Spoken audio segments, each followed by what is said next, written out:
Good day and good evening, and welcome back to Stranger of Paradise, Alone Against Chaos stream with me, Katsuchaiji, but you can just call me Kai. So, last time we completed the first stage and the optional side quest. We completed the second stage and the optional side quest. And we completed the third stage and the optional side quest. If the guy in the thumbnail is Astos, which we met in that stage, he's the Dark Elf. And this time we will simply just continue onward, where the general idea is that I will do the stage, and then I'll do the optional stage or optional stages, if there's multiple, before we continue to the next one. And that's basically how we'll be going through this. And before each stage, I will spin a wheel to decide a weapon that must feature. So my primary job will of course be determined by needing to be a job that can wield that specific weapon.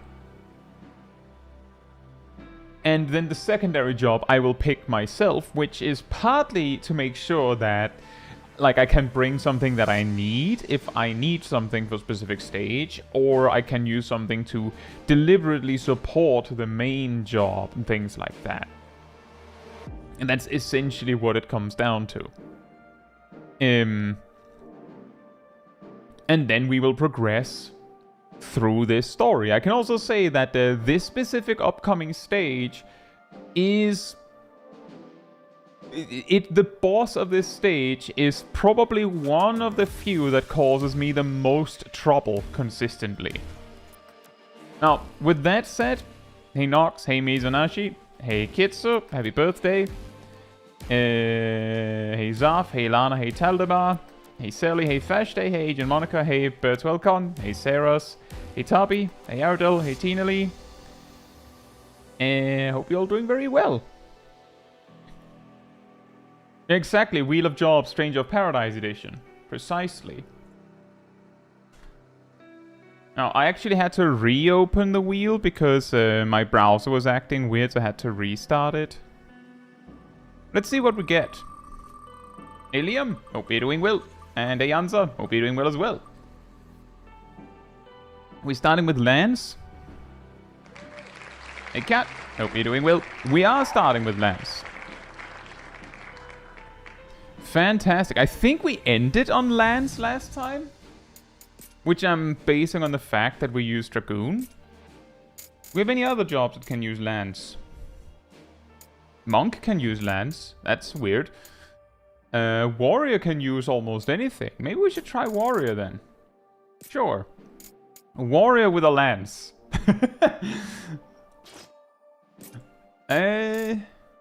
What do we do for the secondary?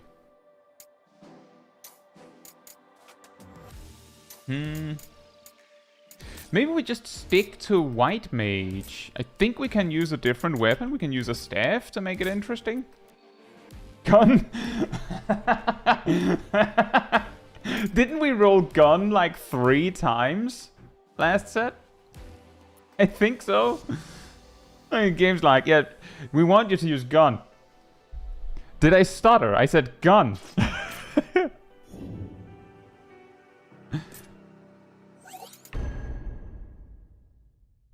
And this stage is supposedly from Final Fantasy 13, because it is from Dimension 13.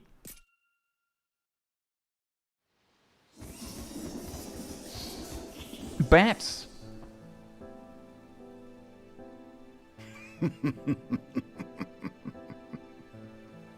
Chaos exists. I knew it. I told you.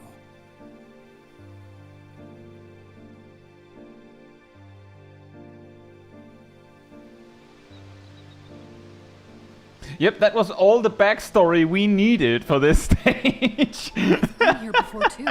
So you know where to go? Not really.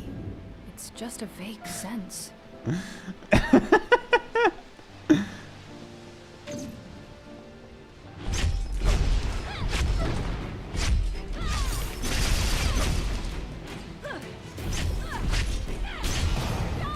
Hey Rust, hope you're doing well.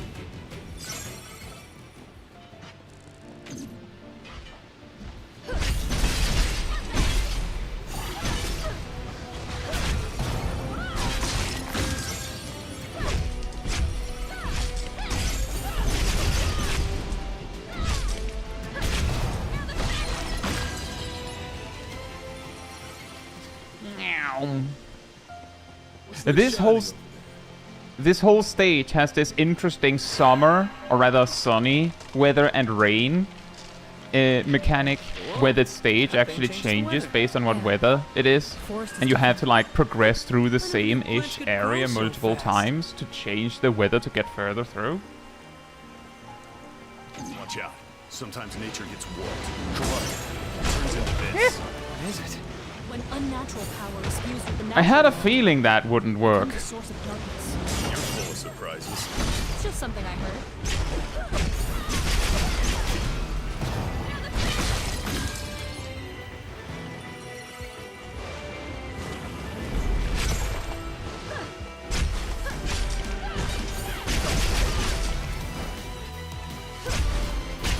Are you big surprise?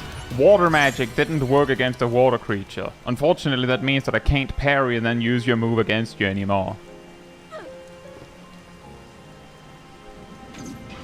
But I can do this. Ow.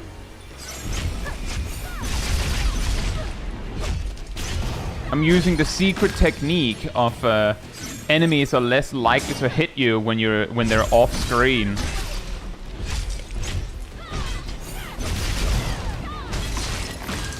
But sometimes it doesn't work as great as you'd think.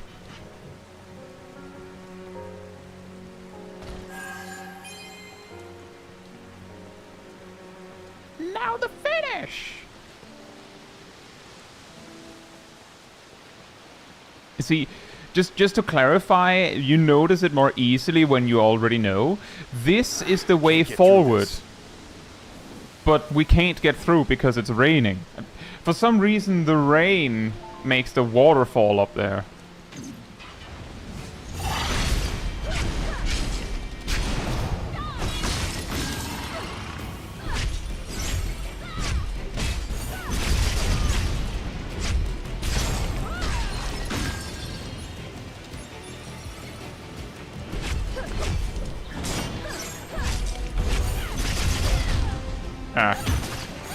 I'll take this then.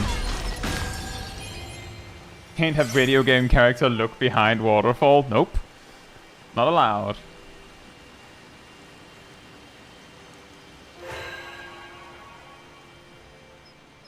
Looks like we can pass through now. Ads appear on top of the live chat. That sounds like a new thing. It's not something that I've enabled, at least.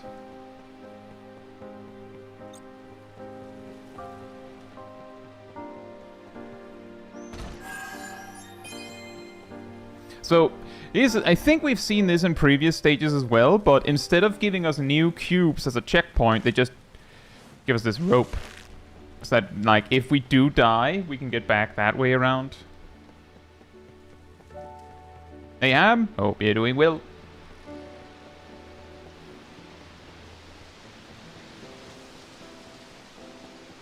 And hey, Mandalore. Hope you're doing well as well. And Ori says, only realize that levels are clearly inspired by other games when almost finishing the game. Yeah, you can. The thing is, they do it a little with a little subtlety. That every stage in the introductory text, they say that the stage is from dimension some number, and that number is what game it's from, what Final Fantasy game it's from.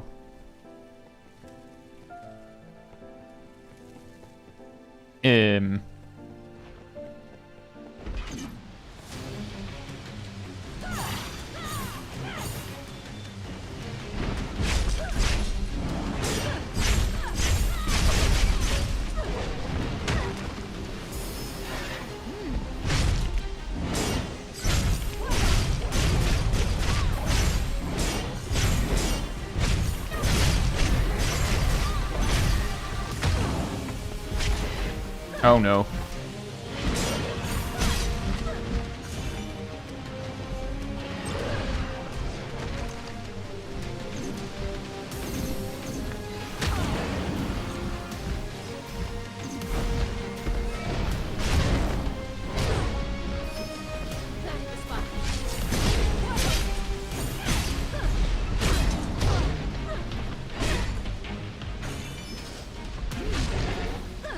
The griffins are a huge problem if they start being allowed to fly up, because you can't really hit them very easily while they're up there. And they just get free hits on you until they decide to come down. And it's even worse when there's like other mobs. Because you can't like look at the griffin, or like you can't look away from the griffin, because then it'll get you with the aerial assault, which basically kills you if it gets you.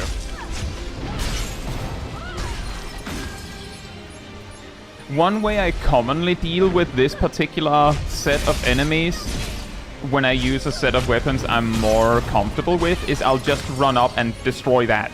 Like this thing, if I remember correctly, the griffin just immediately dies if you kill that. Just automatically. They're all, like, I think I did that in the Zastasha stage as well, that I just skipped mobs by, like, ignoring them. Also, secret.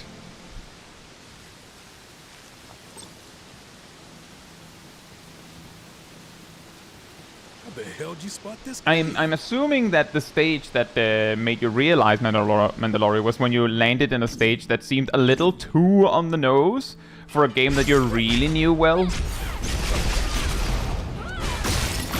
You're like, that's oddly convenient.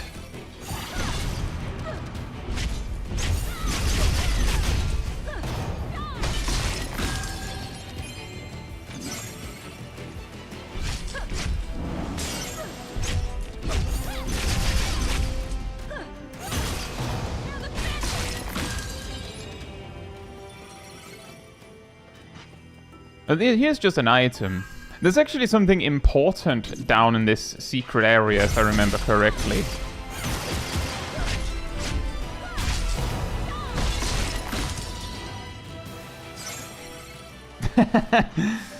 Well, I think this Zastasha we got here is unique in its own way. So, there's that guy?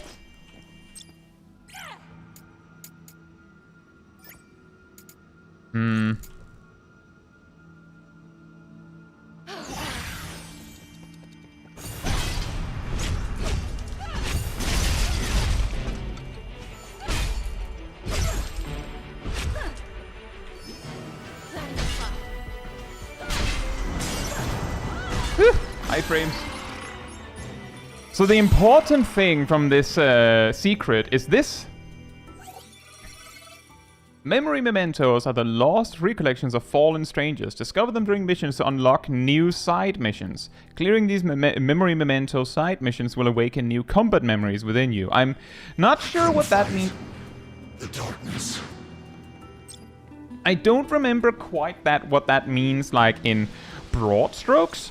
But I do know that it unlocks optional missions, and that specific little detail that it unlocks optional missions was a little bit of trouble for me when I originally completed the game. Because the recommended like post-game gear grind involved an optional side quest mission that you could miss in a stage that was already very complicated and confusing.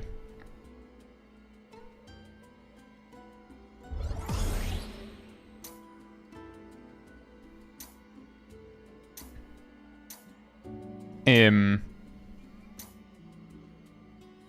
it was extra complicated because it was an optional side mission to the snow stage, but it is found in the earth stage. Don't those unlock certain jobs too? Might be companion jobs sometimes, but there's nothing that is like directly blocking you. In the post game, it might unlock delimiters, like so you can have a higher maximum level.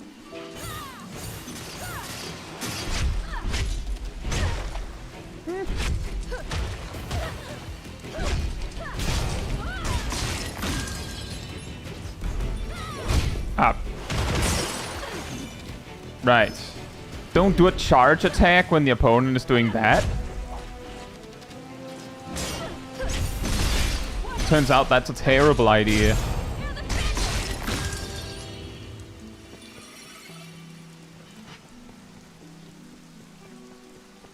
But it's a little funny sometimes that like I don't know in too much detail on account of not having played a whole bunch of Final Fantasy games.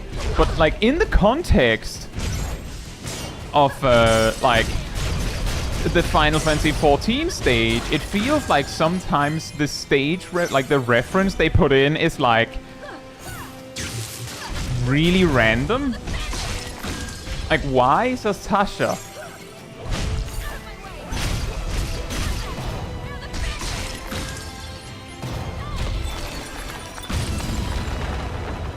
Like, not only why Sastasha, I'm pretty sure Final Fantasy XIV Sastasha is itself a reference to a different Final Fantasy game.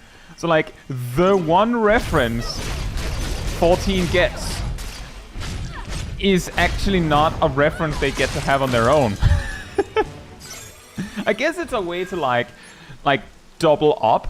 Like, if it's a reference to 2 games, it's, like, extra value if you didn't play the particular one they're referencing. Give me the bigger water, thank you. You have this. Oh, right, you're flying. Fantastic. Okay, give me your move instead then. Take this and this. Oh, I'll just miss. It's fine, I'll just miss.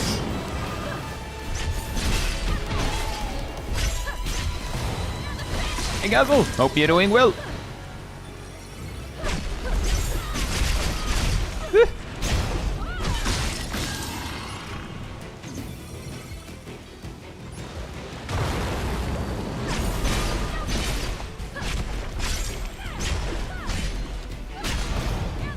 Hey, Fila. Hope you're doing well.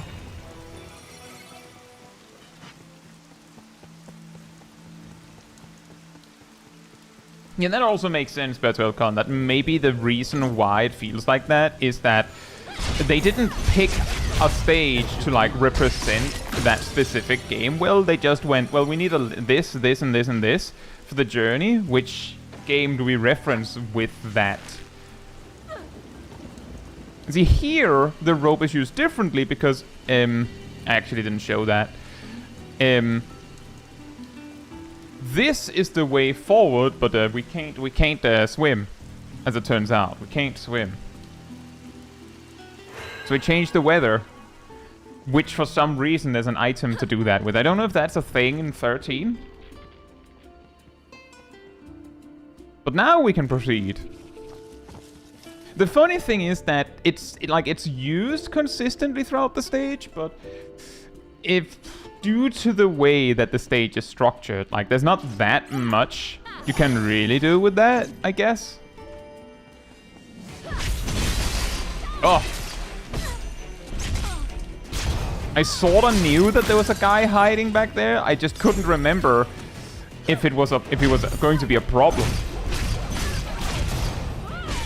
They just conveniently happened to block him with the move I chose.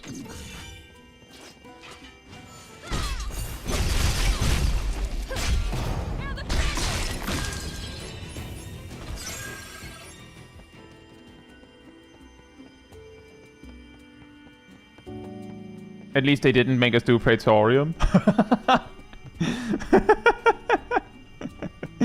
No, but I guess they do make us do Ultima Weapon, right?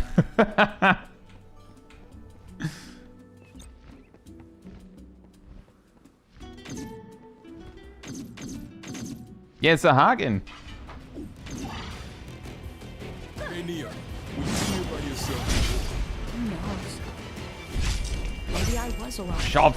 Maybe not. Never mind.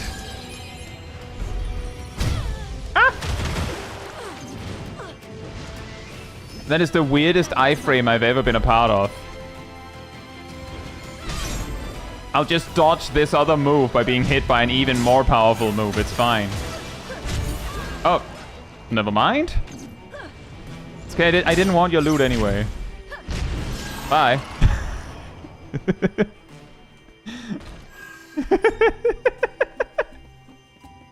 Shove. Shove.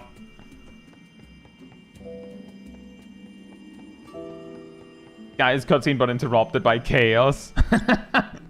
Yeah, maybe that's the reason why 14's reference isn't Praetorium, because he would be like, "Do you believe in Eorzea?" And Jack would just be like, I don't care. I don't even know what that is," and then just punch him.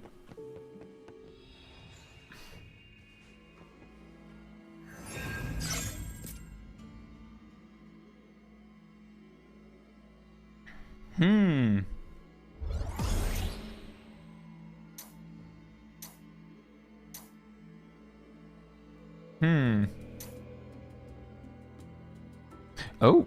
Well, we're not using an axe, so that doesn't really do anything. We can get this.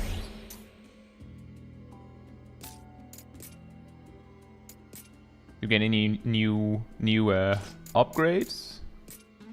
A little bit. Jack logs out and logs back. In the cutscene, guys are just talking, and then the rest of the squad is standing there, and then Jack just fades out, and then fades in again, and then just punches him. Oh, that would be amazingly funny. Guy's like, wait, you can't do that. What's happening? How?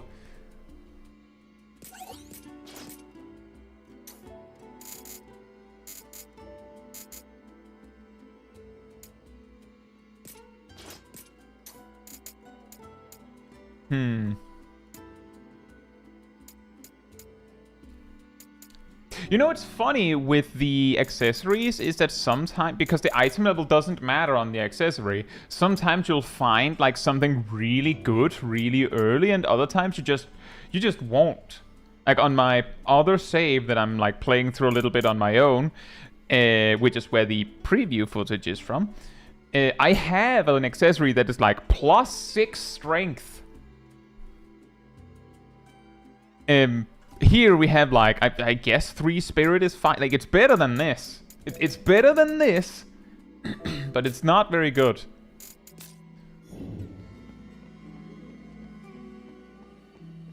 Is physic even useful at all after you get Adlo? It has its moments in 14. It has its moments, but most of the time when you see someone actually use it, that's not the moment. Like, just straight up, it's just not.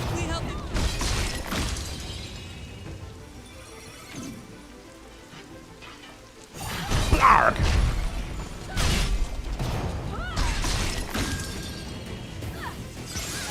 Ow.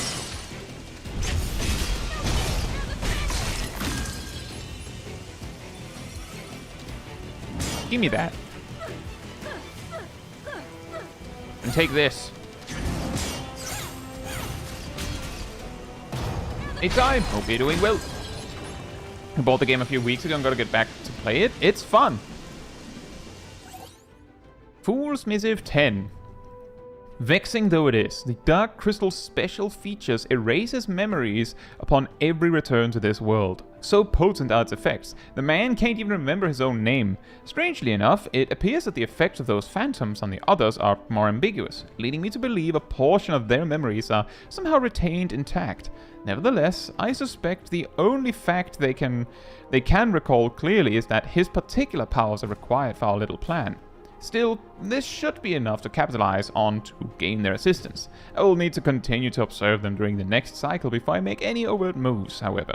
Just in case.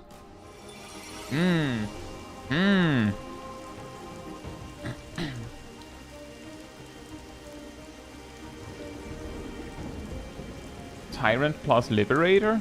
That's interesting. I wasn't a super big fan of Liberator because of the... I'm usually not a big fan of the jobs where, like, they have a continuous drain on your MP. But I could see how Liberator is a lot better than than I might give it credit for, because it gives you like a bunch of buffs that otherwise require a lot of maintenance to use, and it probably isn't that much more expensive to get it through the Liberator ability.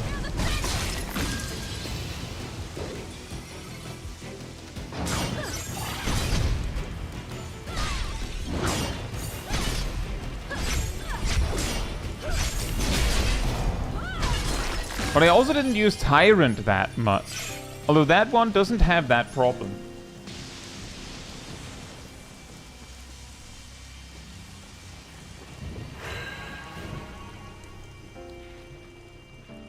Oh yeah, Liberator. There's something about Liberator not being able to die during its ability or something like that. Is that true? Huh. Did I? Yep. Sorry. Does Jack remember? No. Thanks. Give me iframes. Thank you. Chance you could forget that? And you give me iframes.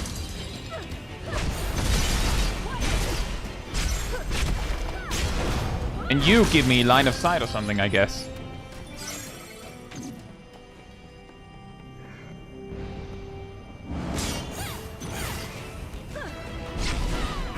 Uh-oh.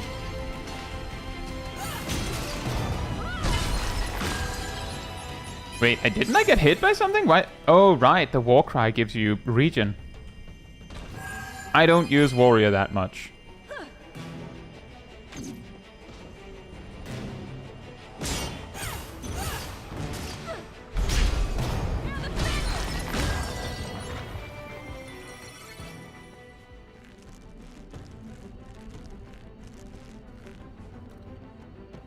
Yeah, the key thing when you have, like, when you're using a job where its ability is like a toggle, is to take note of, like, not just standing around while it's activated. Which I guess should be obvious. Like, of course, that's what you're supposed to do with it.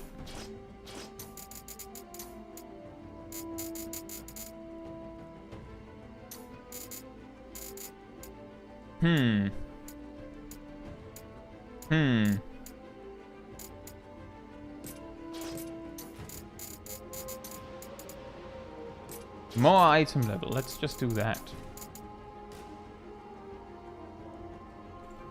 I think if it's all the same, then more item level, I guess, is pretty good. Watch your step, Jack.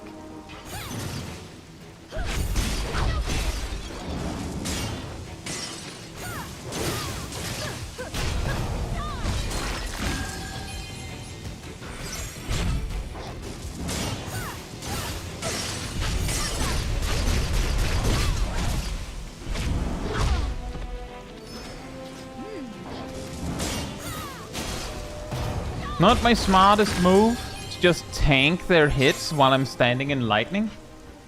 What does more ice level do in this game? The gear itself has armor and damage and such, so that's primarily what it does.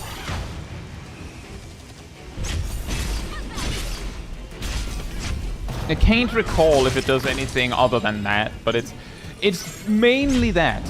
As you can see, higher item level doesn't necessarily mean that the thing has more affinity on it. Like, that's apparently very random.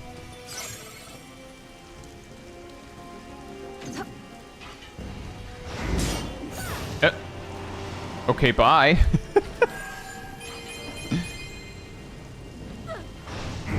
Yeah.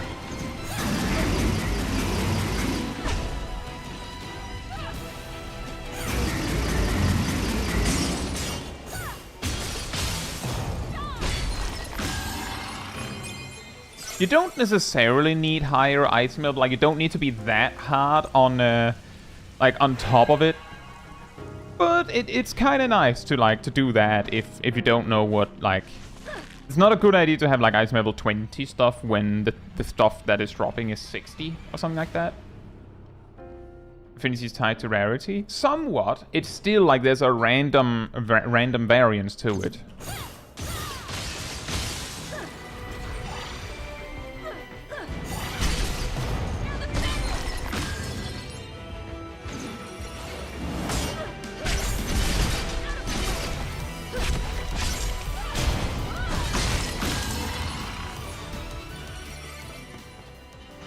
Something like that.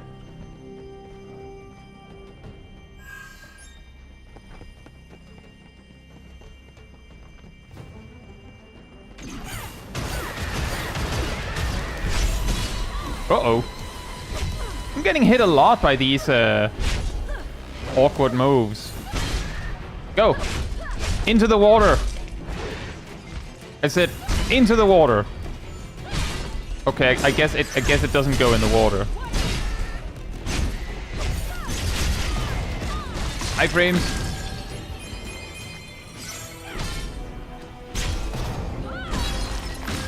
Do you know which job can solo this level? You know, actually Warrior appears to be able to do it quite well.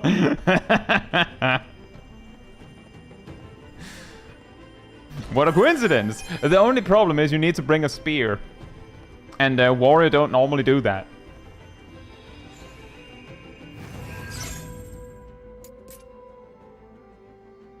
And now it's boss time.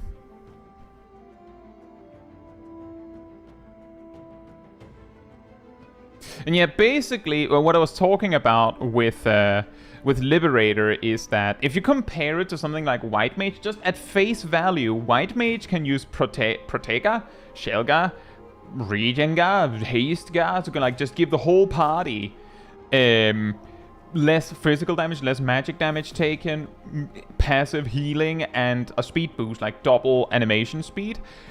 The Liberator can just like toggle a button and then it just maintains an effect that is equivalent to Protega and Shelga and Regenga in like a circle around them, including themselves. But it just like gradually costs MP, so you have to like keep fighting to maintain it. But if you're already using White Mage and like rushing through so fast that you don't really care that you have to like stop and maintain them, then Liberator feels like, would you like to have White Mage but without haste? But then like there's other things to Liberator. For instance, Liberator can use all weapons. White Mage can't. But then it's like the kind of stuff that then led me to like not use Liberator very much. And yes, there is co-op. The 2 companions you can bring can be, like, I believe you have to set it up before you start, or actually technically you can just do this. Like here, like you just make it online and then you can like invite people. And your friends can then take control of an NPC. Like, they don't actually become the NPC as such. They just use the look of the character, but they actually get to use their own build. Sib and I played through the game, start to finish, using this feature.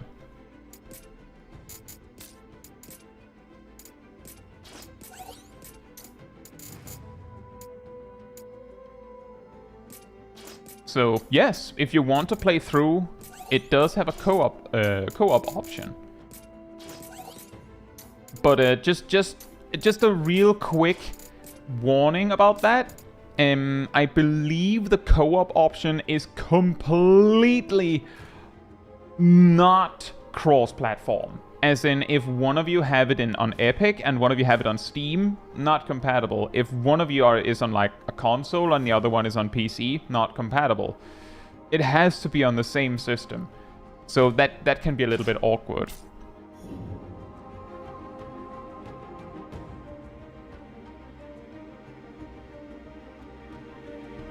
There's also the detail that if you are playing co-op, like, you don't have to be at the same point in the story, but if you aren't, that is usually the most clear way to observe how big of a difference it makes that someone has better gear. So yeah, oh look, a boss! Say, Frauko, hope you're doing well. Taking this as my reminder to finally finish 16? Oh. Yeah, no, that's not a boss, that's just a really ominous,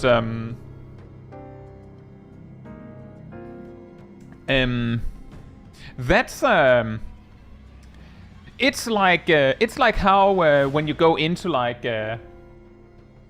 one of those like areas in like Hollow Knight where you like go in and then you grab the void and then like you get a new ability. Yeah, totally. That's how that works. Yep.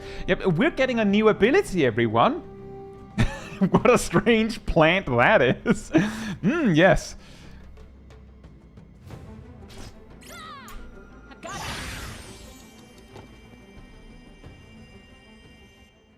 I hate this boss so much.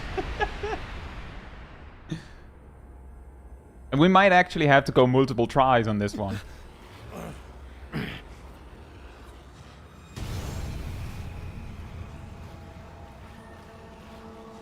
There.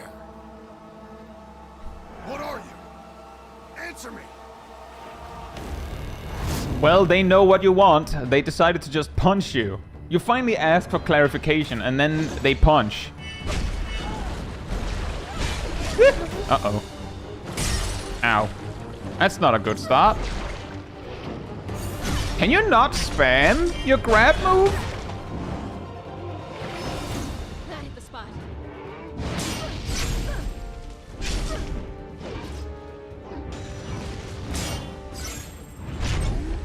Uh-oh, explosion.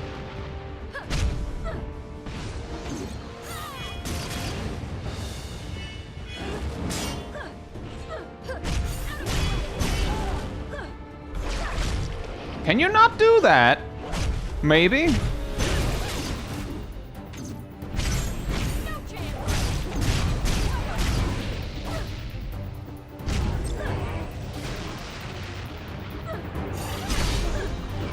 Oh, now there are two. Fantastic. Yeah, that's what I wanted. That's what I've always wanted.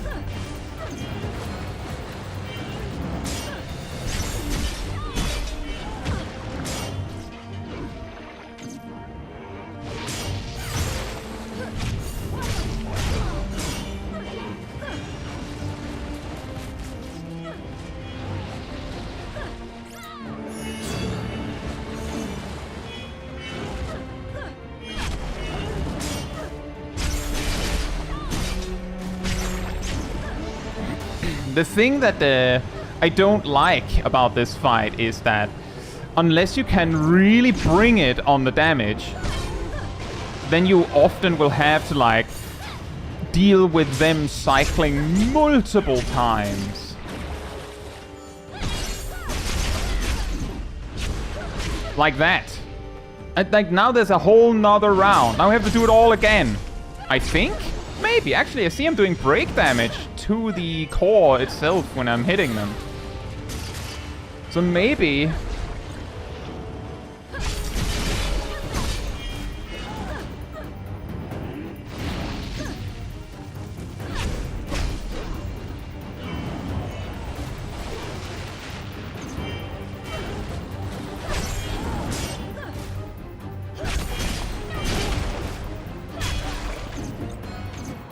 Can I build some MP? Yes, I can. Let's just do that then.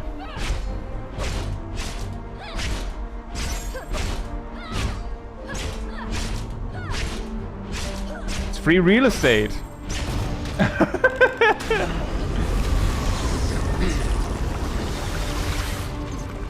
And then this.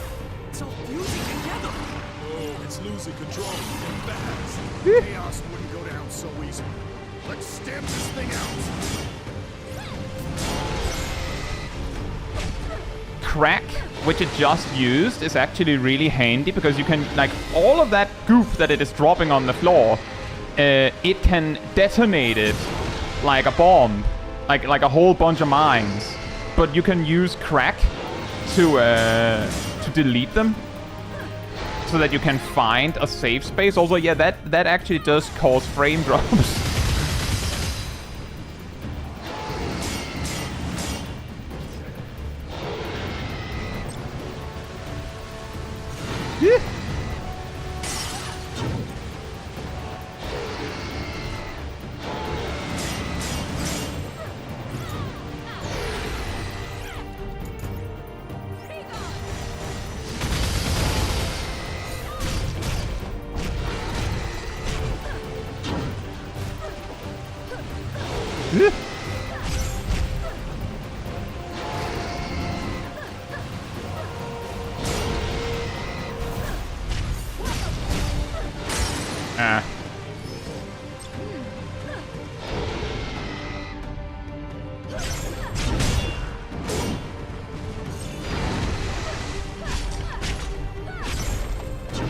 Uh-oh.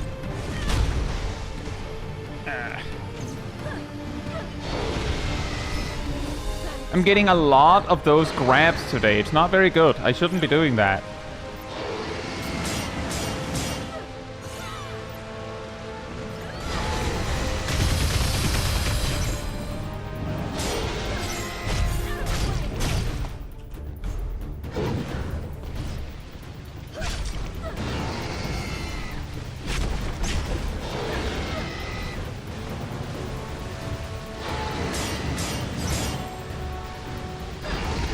Also, little funny backstory here. The reason why I say that the gun is incredibly broken is because I beat this boss in like 30 seconds this one time when I used gun.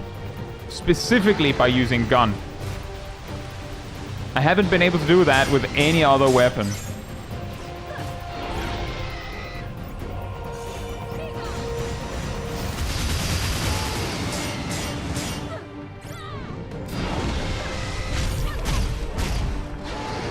We're going to have to kill this guy by just wearing down its HP, it looks like.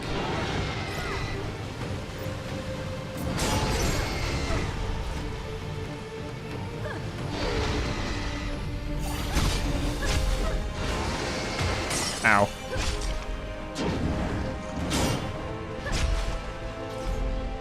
Nope, don't touch me.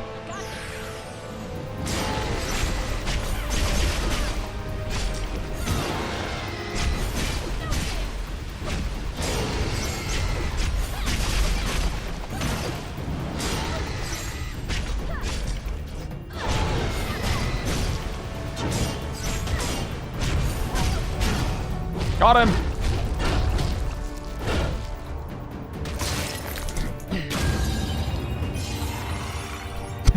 I cast gun, prepare to meet God.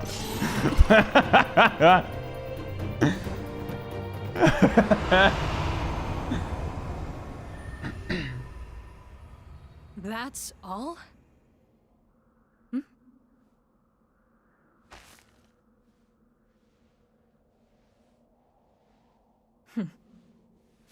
Wait up! It's just, it was just there. That was it. That was like, the only story relevancy it had there was, and then they meet that on the way? Sure. Why not? And because we found the extra secret bonus stage, we have 2 side quests to do. Instead of just 1. Some bosses just be like that? Oh yes. Oh yes. Absolutely. It's still funny though. Because you'll be like, okay, so what's the backstory of fighting this guy? And it's just, there isn't really any. It's just, they're walking through a forest and this guy appeared, I guess. Like, that's it? Yeah, that's it. That's it. Which also explains why the aftermath of that fight is just the team just moving on.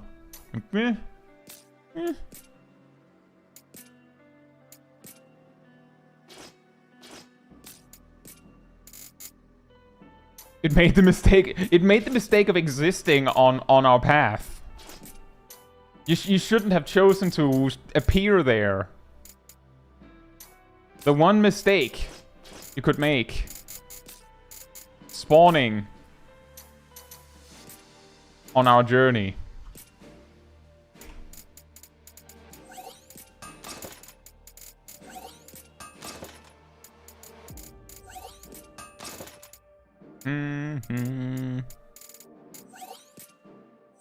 No, I want to get rid of them. Thank you.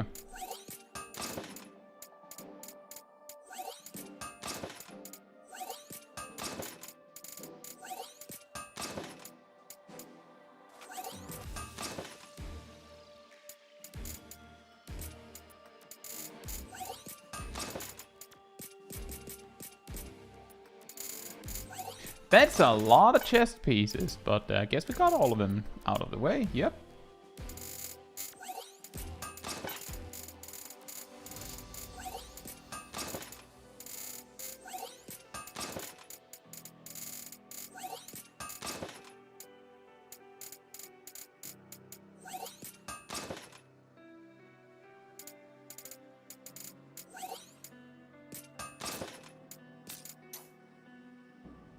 Right.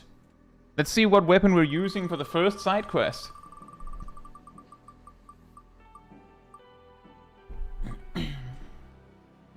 Mandora says the only way I could beat the penultimate mission is by using Knight like you showed in the last stream. Oh, nice. Well, I'm glad that it helped.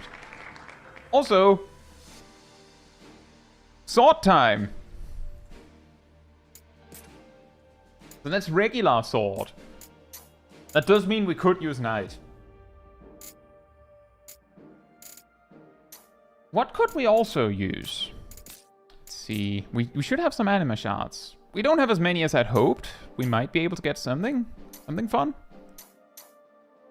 What weapons can Berserker use?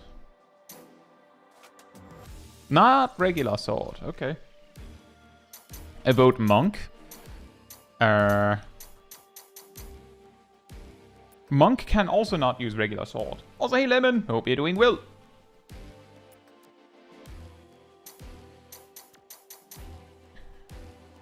The big problem is finding a new job to grab is like...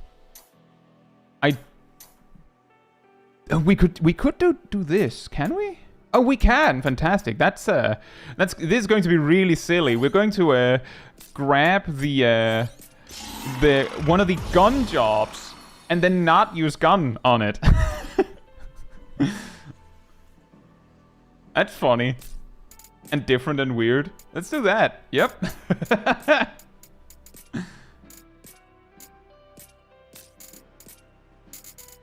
Oh, rabbit cancel. That one is fun. And then for the secondary... I mean, we can bring monk. We can use this. We have things of that? We do have some things. Monk is very awkward, though. Right.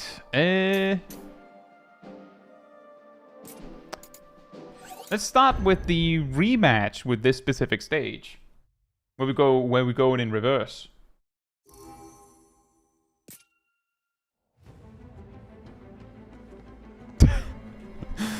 That's huge shield looks ridiculous.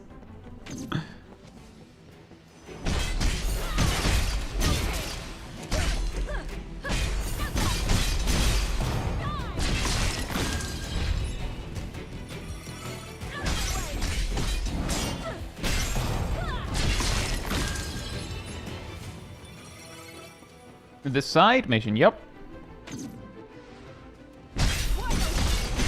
I should have used the wind move I have. The leech bats are weak to wind for some reason.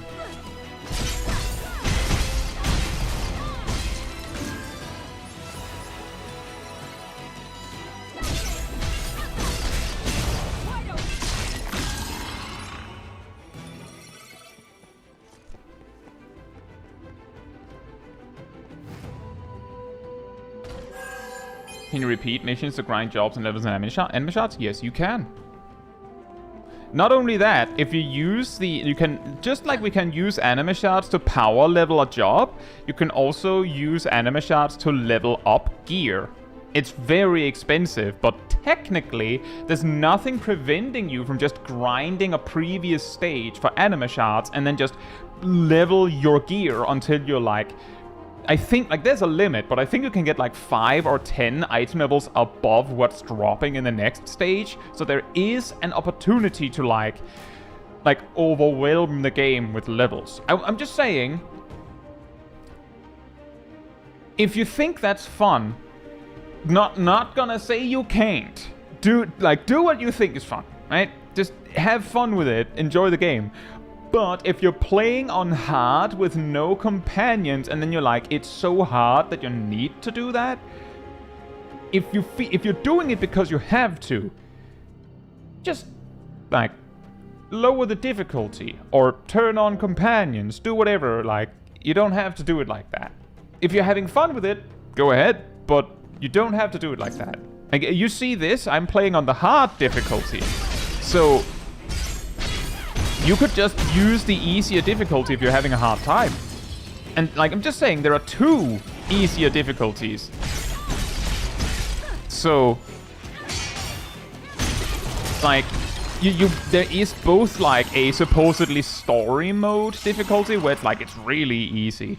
And there's a normal one. And then there's the hard one. So, like, the easier difficulty isn't, like, baby mode. Oh, whoops! Excuse me, sorry, I didn't know this was occupied.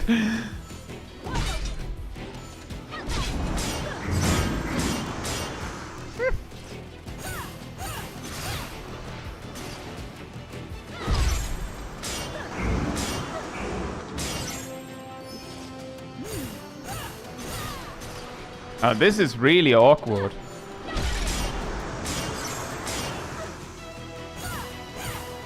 Hey Leah, hope you're doing well. Can I just... Skeleton, will you fight me over here? Will you? Please? Just... Uh-oh.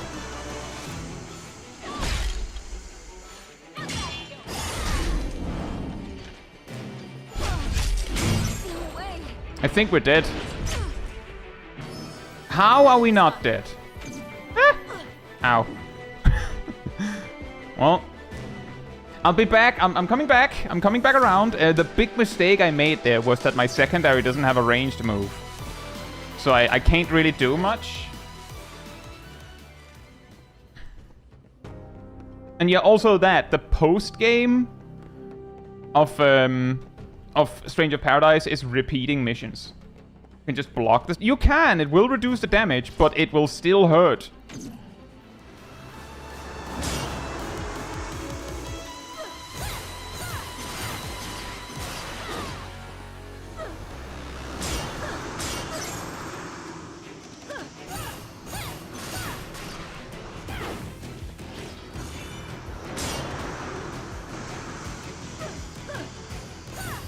The real problem is that the spear guy there blocks my everyone's grudge counters.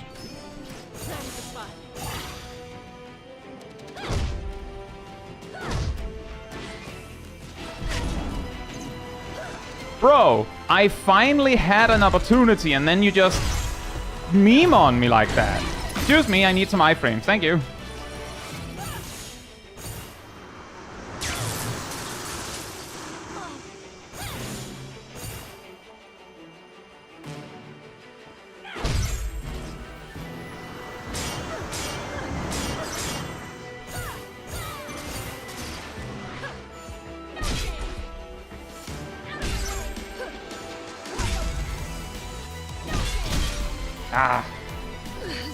Normally, I can just, like, repeatedly stagger them so that I can get away with it. We are going to change the secondary job.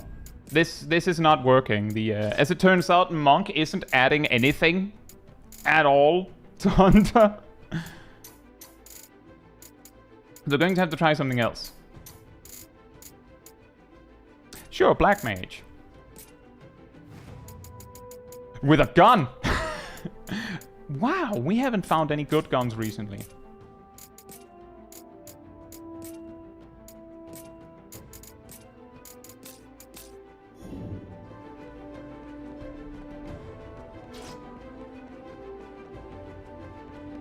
Isaiah Killer, hope you're doing well.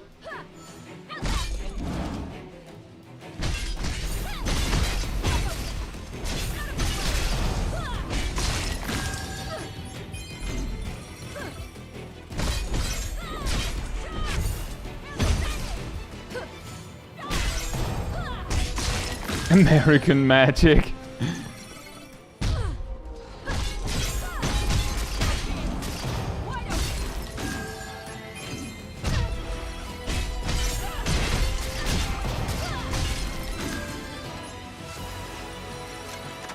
Gun, gun, gun, gun, gun, gun, gun, gun.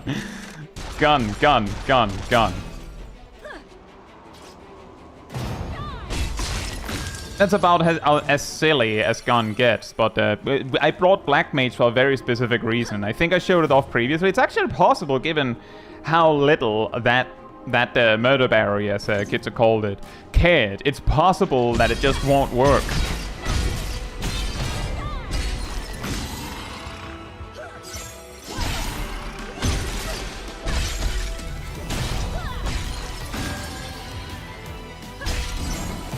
But I'm pretty sure it works. I'm pretty sure that Aeroga works on everything except bosses.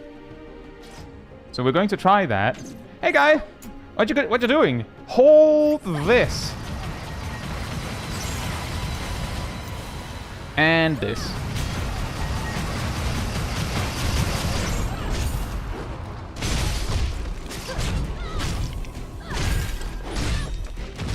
I'm not very smart. I tried to style on him and then I died. Okay, let's speedrun it this time.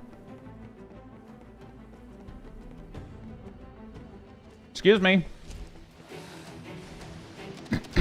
Excuse me. Bye. And for some reason, the bats don't know how elevation works, so we're safe here, I think.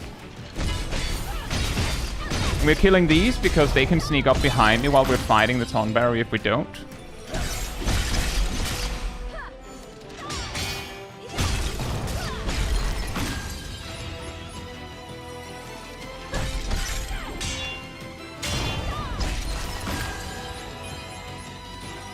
And yeah, you can punch with the gun, and then you can use, like, grenades and stuff. But,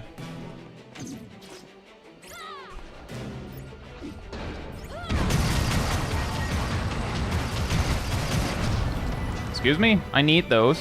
Thanks.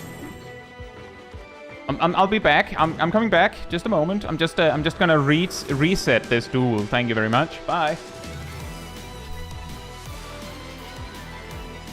So, something that is interesting about this side mission is it actually unlocks something. But the mission in question, which you can actually see there, we have to kill 3 of those guys.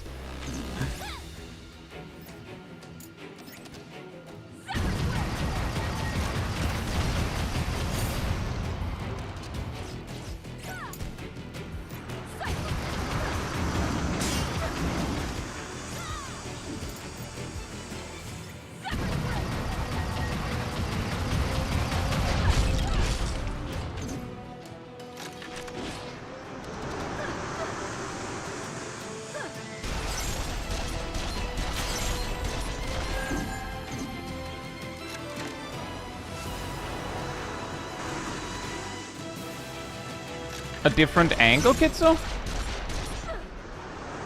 You mean the camera? I'm generating MP, guys. Uh-oh.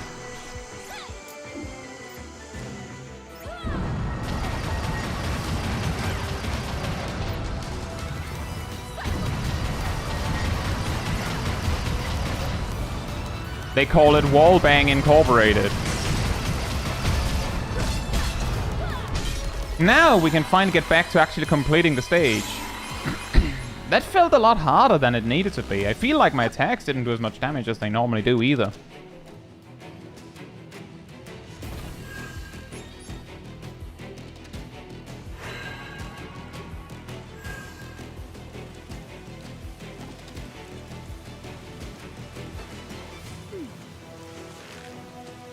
Kids, do you mean the camera angle, or what do you mean?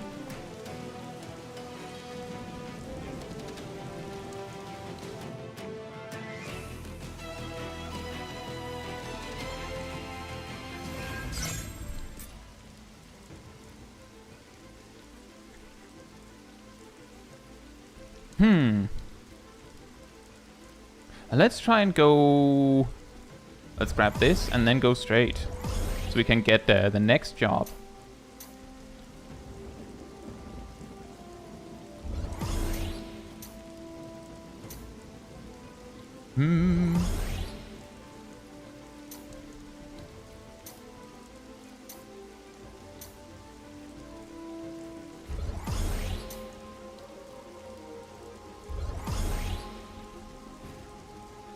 Kill Barry 3, Kai 1. Yeah, the worst part, Rust, is that there's 2 more.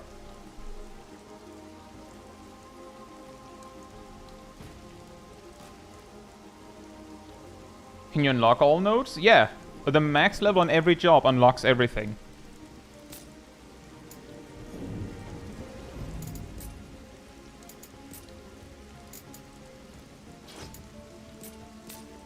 How many jobs are there?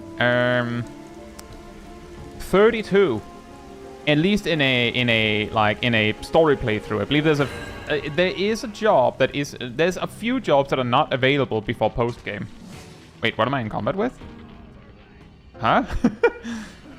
Oh, down there. What? Well done. You sure got him, Mr. Pirate. You sure got him. Loot seems way too plentiful for leveling gear to be worth it. Yeah, let me put it like this. And let me try and give you an example. The only time that I've actually bothered to level gear is because sometimes the game just won't give you something good. Check this out. These guns kinda suck.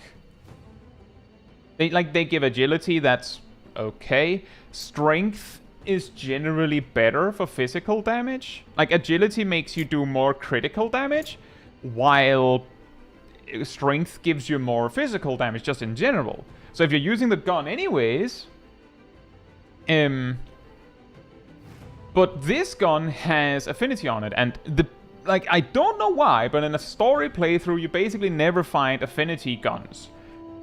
And this gun also uniquely does fire damage on top, which sometimes can be helpful if something is weak to fire. And bombs, like, they're not weak to fire, but they will self-destruct if you shoot them 3 times. So having a gun with fire in it is very handy. But this gun is from, like, Sastasha, specifically. I think it's also from a later stage, but basically, there's like huge swaths where you just won't find a good gun. So one way you can have a good gun is to just level a gun. Once you unlock some of the smith options, you can also just change the equipment effects and upgrade the equipment effects. Like, I specifically remember playing through where I just specifically dragged a gun with me. And that gun I had modified so it had imbue fire, 7 strength, and 7 agility. Which, like, you will not find a gun that good. The key to that, and I just want to, like, quickly, like, add on top, is that while that's really handy, near, like, the later parts of the story, the item level increases per stage starts to, like, speed up, and the amount of anima shards you need to level up a weapon increases, which means that there will be a point where you might be able to maintain the level of a weapon. A big emphasis on might, but you also might have to actually farm to maintain it. So that is also why I'm like, you don't have to do that, but you can. So it's like, essentially, if you are having trouble with the game, there are many ways to approach that. And one of them is grinding. Another one is just change the difficulty to something that you like that works for you. That's good enough. But largely speaking, you're right, that leveling gear is, for the most part, kinda pointless, because it's just better to not do that.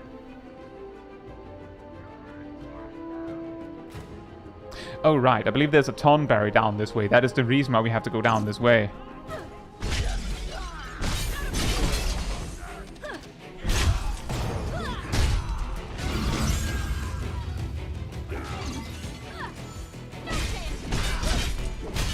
And that's true, Cat. If you just spend your anima shards on leveling jobs, then, like, you're good.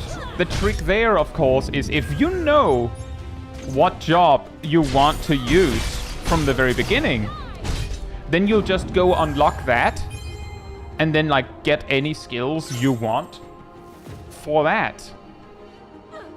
And then you don't need any more leveling anima shards. Like, once the jobs you want are level 30 and you have all the skills you might want, like all the combo finishers that you are interested in, then leveling other things. I didn't mean to do that. A big weakness of the Hunter ability is that it's very expensive. And it's not super great for exploration, because it's a ramping damage buff that you ramp by attacking things. Oh, there you are. Hey, buddy. I completely forgot that you were here. Stay over there, please. Stay down. Just, there you go. I am shooting wind out of my gun. It's my wind cannon.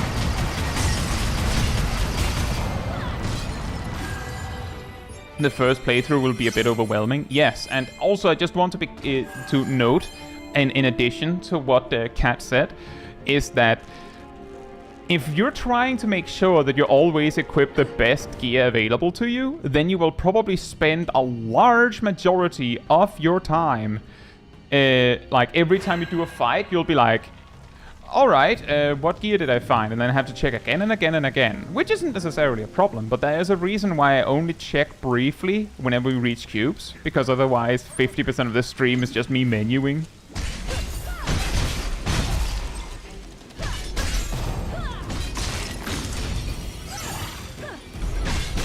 Oh, iframes.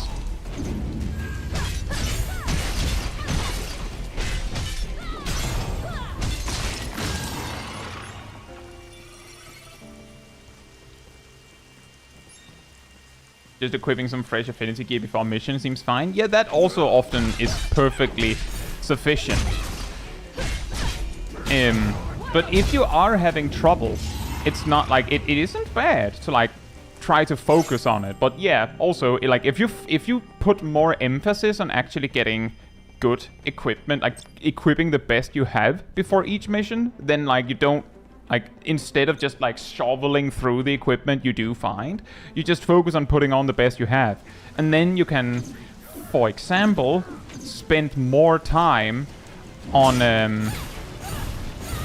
rather you can focus on the gear you actually did get and use the best you have.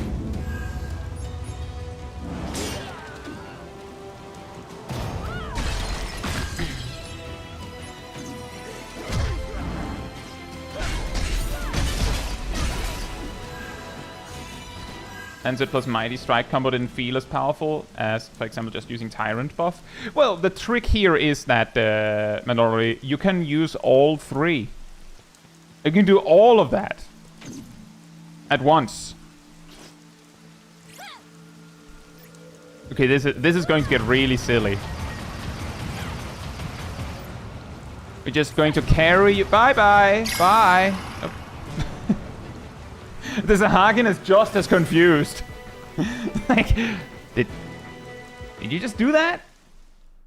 Really?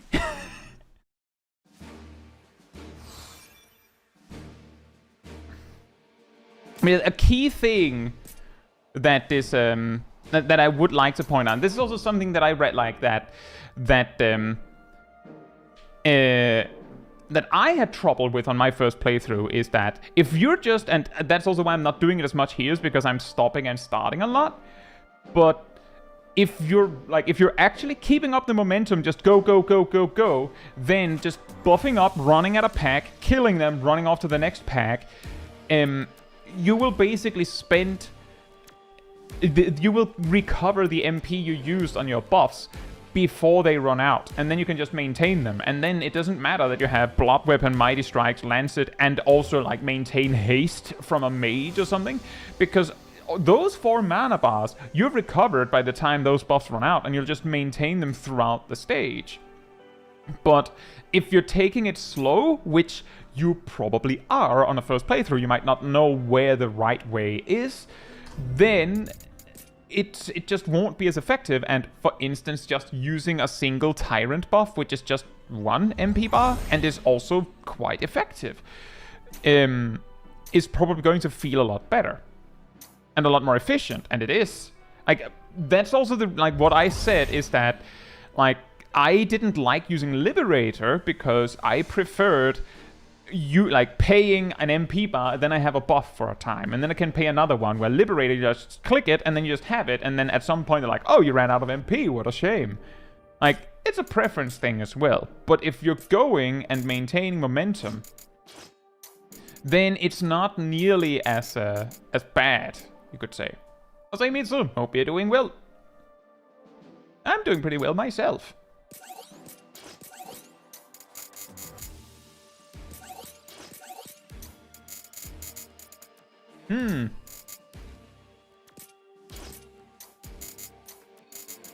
Why did we get so many shoes?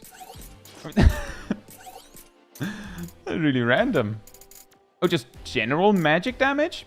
Maybe that's better. I don't actually know. Spirit isn't that great to my knowledge.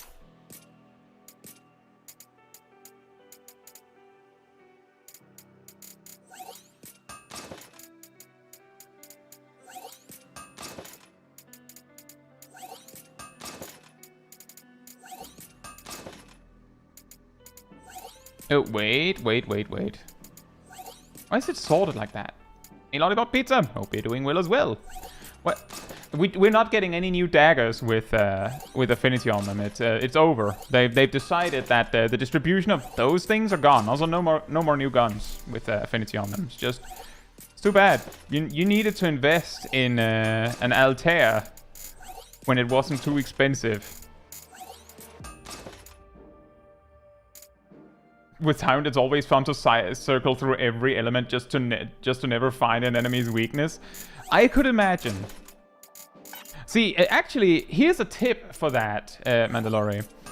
You probably noticed that when you're hitting an enemy with an element, you're building up a debuff on them, and at some point it makes this like glass shattering sound, and then like they're glowing in the color of that element. In case you didn't notice, when that happens, they are now weak to the element you used. Like, that's how they decided to make elements. Elemental damage works like that. Which is also like, in post-game, most mage builds are just like... a lot of the time I've seen is they will just spam thunder. Doesn't matter if the enemy is weak to thunder or not. They will be. Let's see what weapon we're using next. He's not getting paid now. Sahagin was a henchman hired by the Tonberries. Speaking of daggers...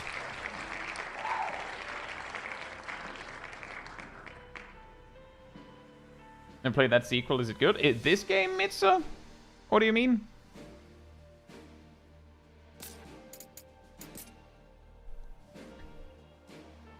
I think we can actually... Oh yeah, let's do that. Let's go gambling. Wait, is that the first expert job we got? That's funny. Huh.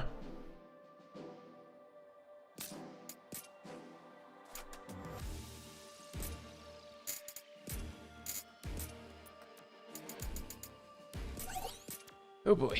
Maybe we should... Do we have anima shots to spare to do that? Maybe that's smarter.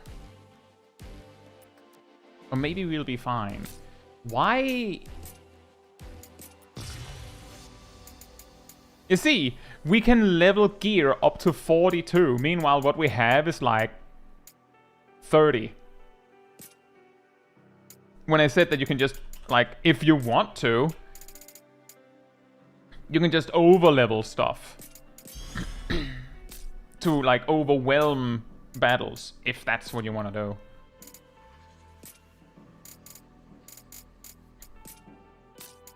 Ah, we really don't have a lot of, dagger options. You can't see. Sorry, let me try again.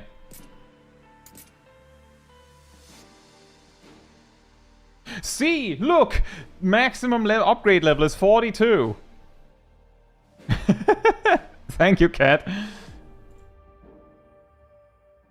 Huge.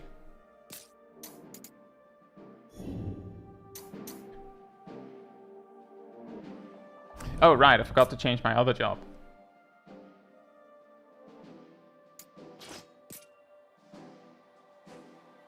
Actually, our max level is Dane. Fantastic. Yeah, let's do Red Mage again. They can also use daggers. If Gambler and Red Mage, that seems like an interesting combo. And now we're back to stage 1 as the other optional. And this is where it gets really weird. And speaking of really weird...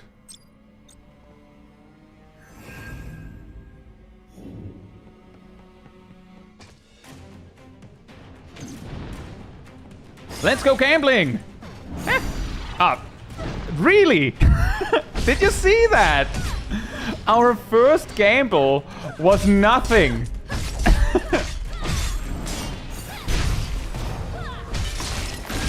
Bruh. Bruh.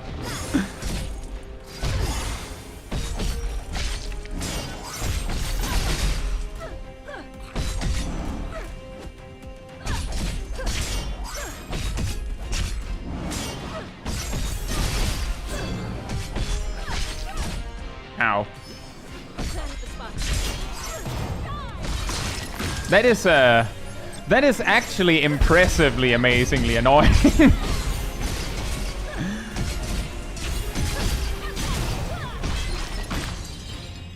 Can you get Ramu Extreme from this roulette?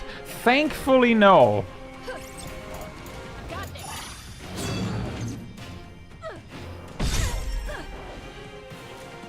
Let's gamble again. Let's see. Oh, wait, no, I don't want that actually. Can you not do that? No? I feel like the game is trolling me right now. So what happened, from what I could tell, is I rolled Runic Protection and Runic Protection. Which means that I just got one Runic Protection. What's Runic Protection, you ask? It's Mana Shield. You know what Mana Shield does? You can probably guess. That's why I didn't have any MP suddenly.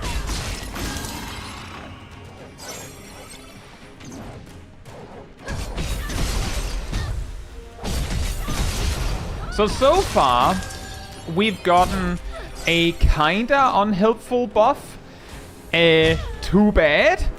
And the game has just deleted my MP bar. For the lols. I think Gambler doesn't like me.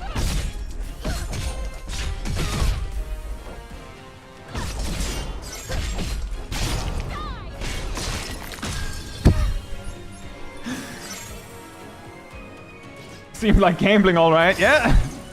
I cast. Oh. That's Oh, that's really funny. So we've got the Samurai ability, which makes you get more MP and from parrying, and it makes it easier to parry. And then we just randomly got Ruin, which is like an okay spell. But aside from that, of all the things we got, that was an an incredible display of unhelpfulness from the game. So thanks for that. Obviously, I'm still gonna keep... Yeah, of course. Of course. Next fight, let's begin. Too bad.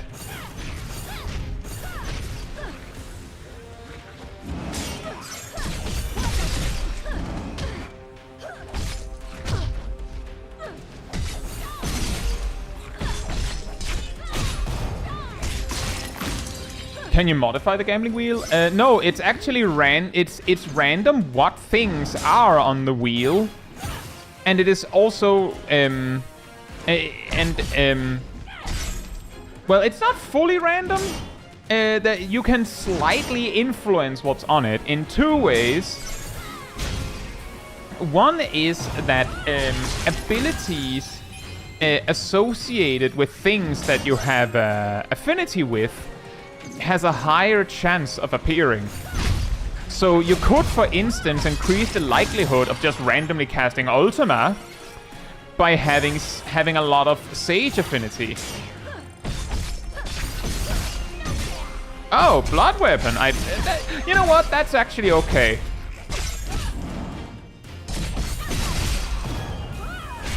Although I could have just... It gave me Invisible, which I think increases crit or something. And then it gave me Blood Weapon, which I could have just used myself.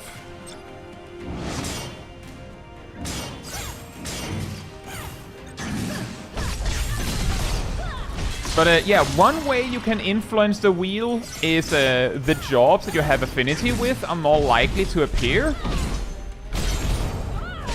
And the other way is the more of the luck stat you have, the less likely it is for you to hit the too bad.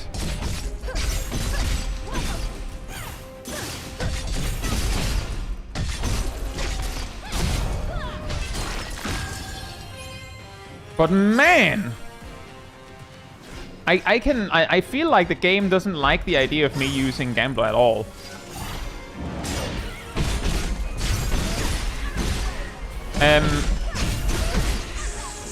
That's pretty funny. Ow.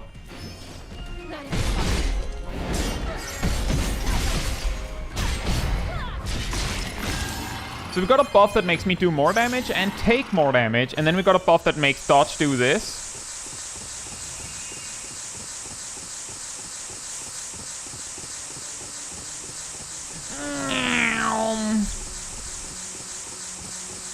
Which is a spell. We don't even have this spell yet because it's Sage.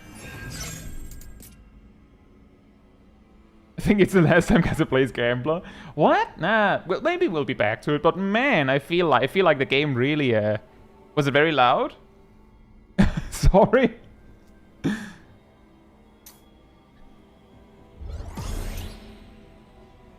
But yeah, I don't know how much I'll play Gambler if it's gonna be like this. I feel like the game just told me no. And like, no, you shouldn't use that. It's a pretty grating sound, yeah. Ooh, that's good.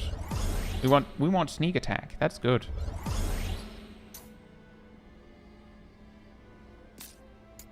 Sneak attack.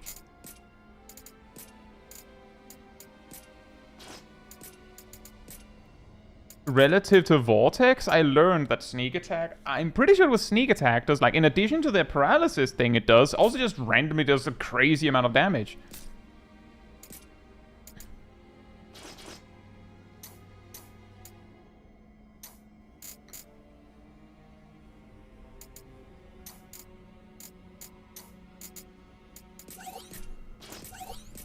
Give me those Black Mage pants. Fantastic. Nothing new worth switching to. So, what boss do you think is behind the door to the Chaos Shrine boss?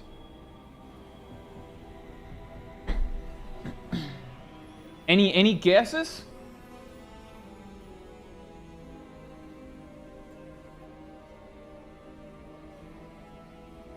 Chaos! Oh man, that would be fantastic. Of course, everyone knows that the boss in this room is the Elemental Core again. Of course, it would be Elemental Core again. Oh, thanks. Why game? It gave me Shelga twice.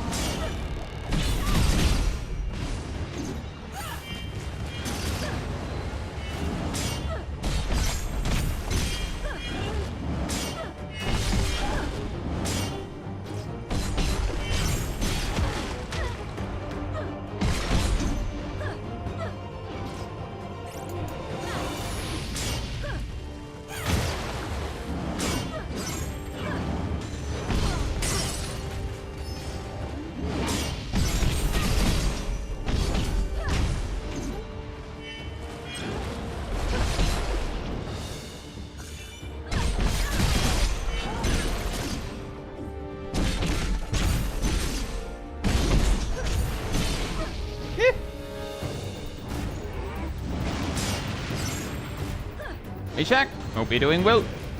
Did you find Chaos yet? We found Elemental Core. That's what we found. Ow.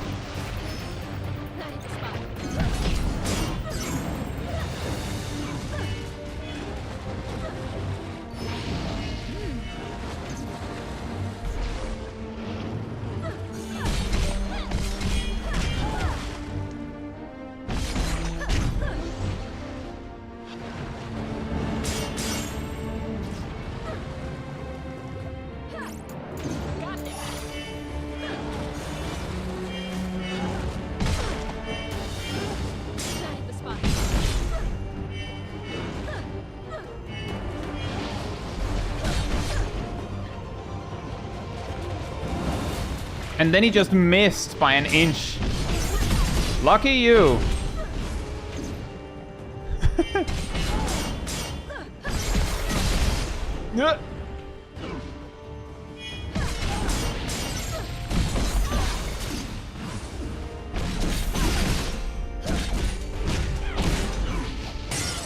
Really?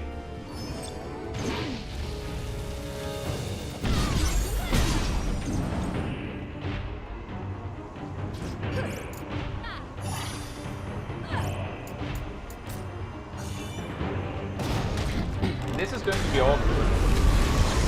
When you unlock Uncle Hearts on Black Mage?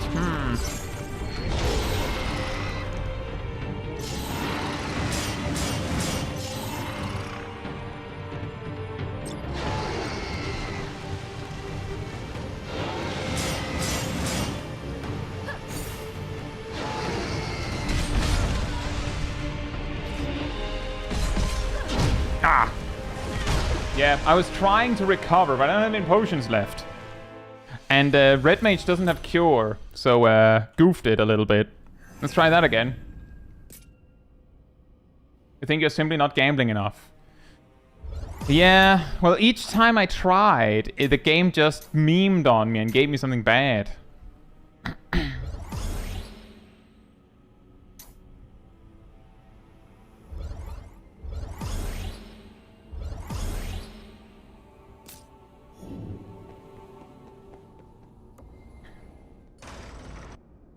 We got killed by the hugs.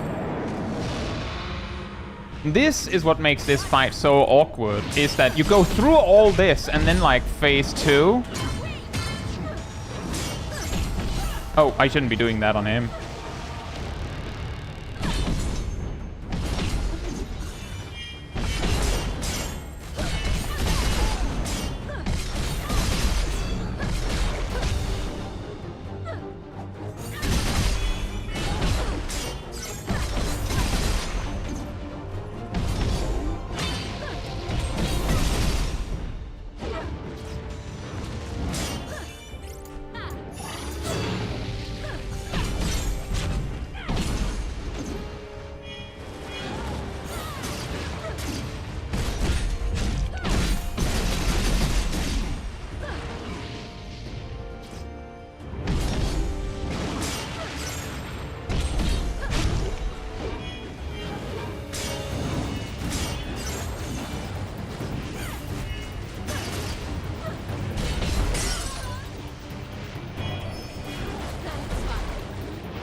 Bruh. What a convenient time for you to escape, huh?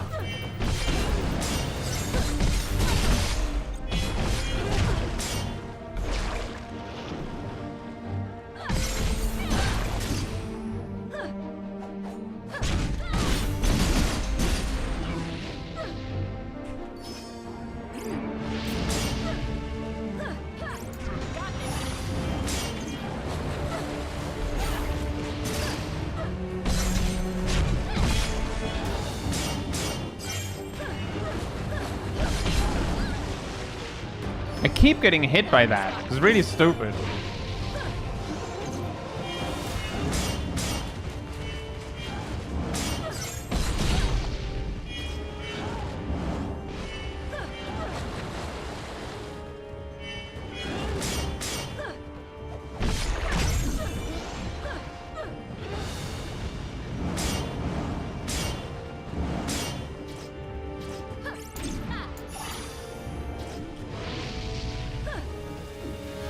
I don't actually care about you. I'll just grab her. She's lower HP. Take her.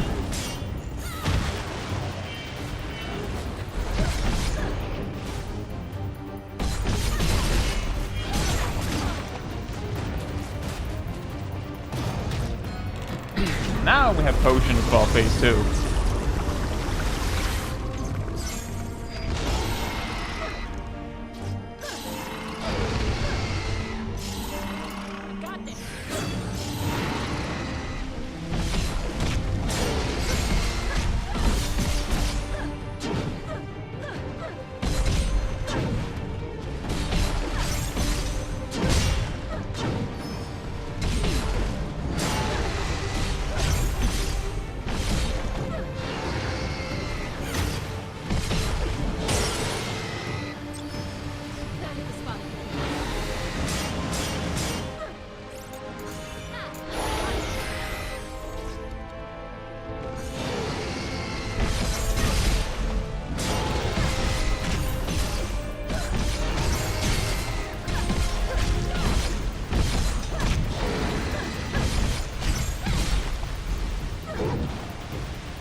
Boom.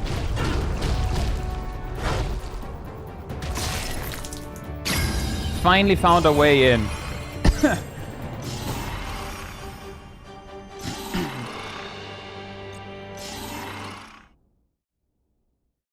And yeah, Gambler doesn't like me.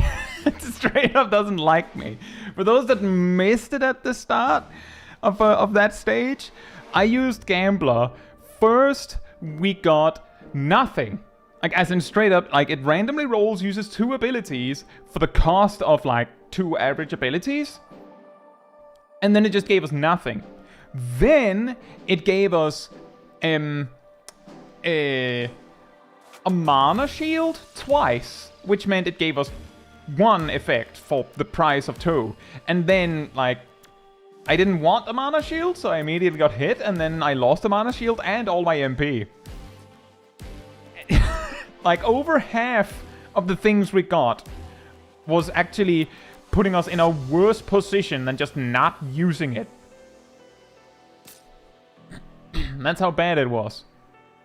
Oh yeah, the reward for doing this is anime shards. So that would be a way if you wanted to grind anime shards. Just spam a stage like that. Now, obviously,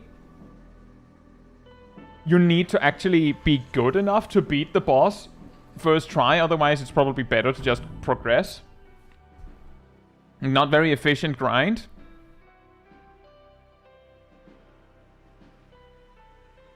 It's like just like real gambling.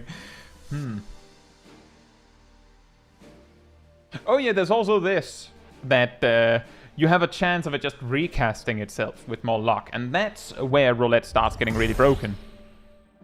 The key is you have to, like, have the luck stat. And you don't have that much control over having the luck stat at this stage in the game.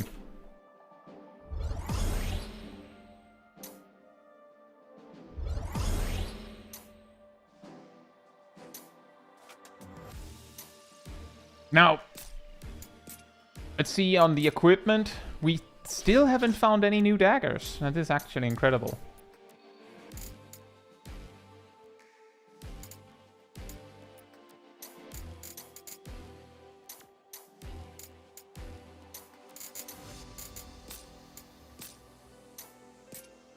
Gotta be lucky to begin being lucky. Yeah, I mean, you're right.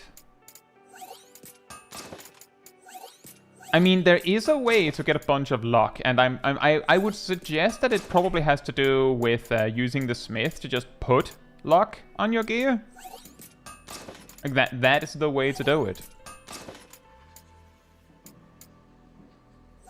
But that very quickly becomes tedious, as we talked about in the other stage, is that eventually in the story progression, item level will outpace your gear and you'll have to, like, farm to get it. Oh, also, actually, you can't see that, but I can tell you it's item level 44 now.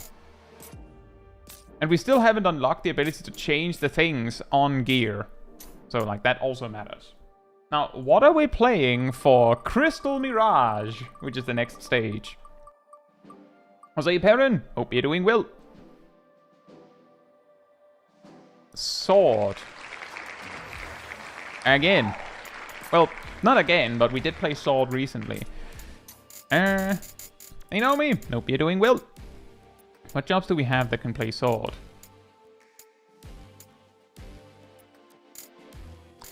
I mean, we could actually just play Red Mage with Sword. Just as the main for once. And then the other one should be something else. What do we do?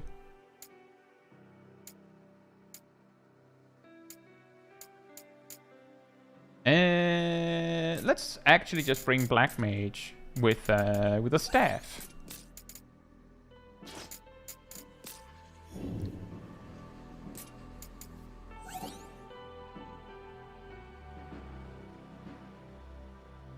Can you cast with Red Mage and Sword? I mean, you can cast with Red Mage and anything. Does having the same job in both slots do anything? Yes. Lots of bats. Where are they headed? Wherever it is, we better get there first. Bats!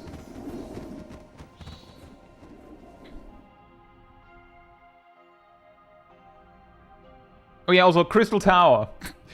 Oh yeah, Sally, I was going to explain it. I wasn't just. There'd be a crystal at the top of the tower. I wasn't just going. Where Yeah, there's it a does crystal, something. Anyway, there's it was chaos. more story Come stuff on. was happening. If you one of the reasons why you have 2 jobs in the first place is that the break gauge on your 2 jobs are separate. So if you get punished hard on one job, you can switch to the other job, which then has a full break gauge, so you can keep going. So if you get too focused on just one job of the 2 you're using, you'll get broken a lot more frequently, because like then you don't have a backup plan if you do get hit a lot. So you should switch to the other one when it's getting a little dicey. In this whole playthrough, I've been broken like twice, I think, because every time I'm close to, I just switch to the other job. So if you don't want to have 2 wholly different loadouts, like different spells or something, you can just load 2 of the same job. Now, there is a downside to it, and I can actually show it to you here, I think. So the affinity you can see here, 75% red mage, 30% of the other one, is because having a job equipped gives you 30% affinity with that job. Just part of it. That's also why you can see here on black mage, I have some, like, I also have, like, in my gear I have 21% black mage, but when I'm red mage I have 51%. The reason why it goes up to 61 when I'm black mage is because the black mage job tree has some extra affinity that is then activated when I'm actually wielding black mage. But if I then switch to red mage, I just lose 30% black mage, but I don't gain like an additional 30% red mage. So it's not much, but it does actually punish you by like giving you slightly less total affinity if you're doubling down on a specific job. So my suggestion, if you're playing through and you're like, but I really like this weapon, then use 2 different jobs that can use that weapon. Because you don't get punished for using the same weapon on both of your loadouts, but you are getting punished for using 2 of the same job. It also gives you more options.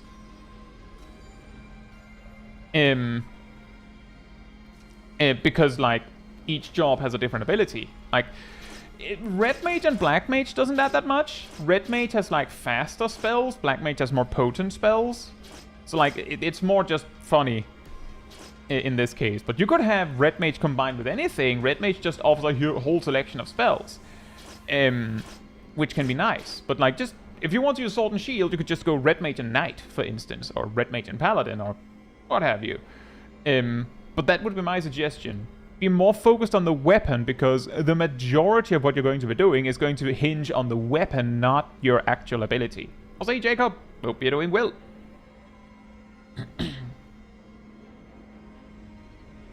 Okay, so no, I'm leaving. No, come back! What is with chaos, and why do y'all need to hurt that concept so much? Well, it's because chaos is a very evil concept in this universe.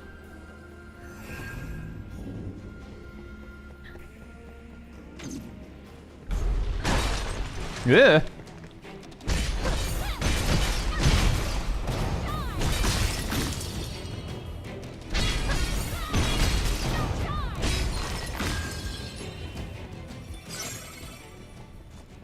And this room just has a chest. Boom. Just randomly. Now, for the rest of the stage, I don't know why. It's just, yeah, you could go to the right. There isn't really anything there, but there you could.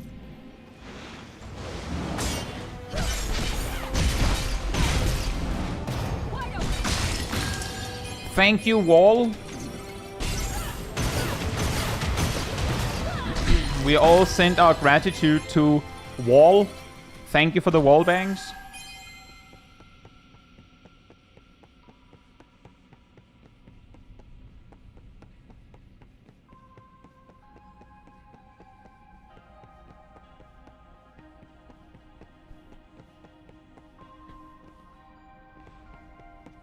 There's also this.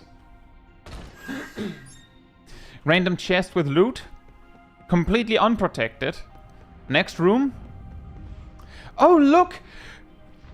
Chest with loot, completely unprotected. Oh, hi!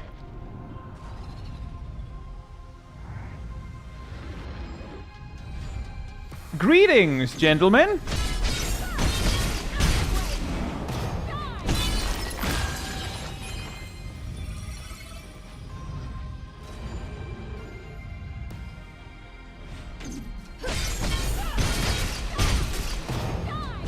We again thank Wall for the wall bangs.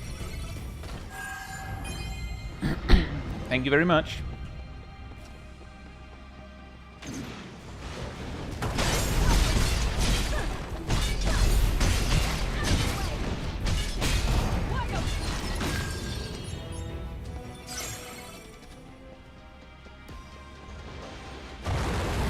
Oh, there you are.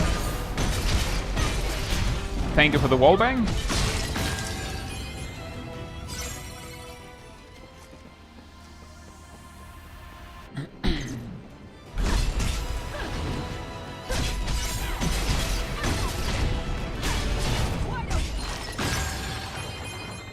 Well, Nox, it wouldn't be the first time that someone submitted a clip review where you can actually hear me in the sound. I would just mute it when I review it if it's for me. Otherwise, I don't know what to tell you. Oh, new fist weapons, fantastic.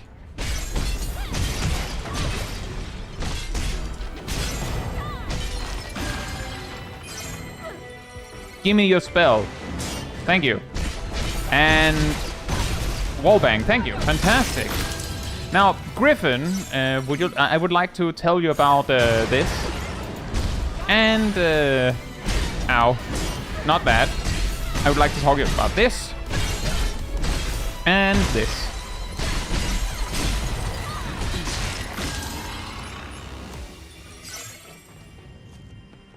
This will bring us back down. And this is way back down. Which is, of course, your sign that there's a mini-boss coming up.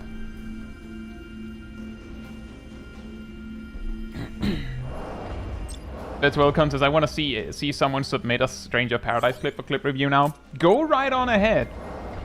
I actually said a little bit before the stream on the Discord server, I said, some of you said that I made this look a lot easier than it is.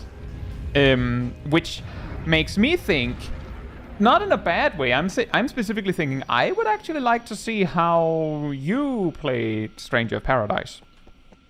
Because, you know, my experience of the game was that I saw someone play it so badly that it motivated me to get the game just to do it better. Thank you, Erdel. I've got this. Okay, here's a trick. This guy is weak to attacks from above. Looks like it hurt. If you can actually land it, of course.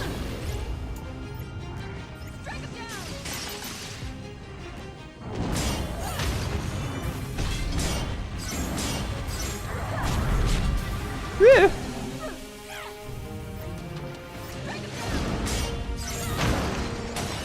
I was bruh. I was sure it would have worked.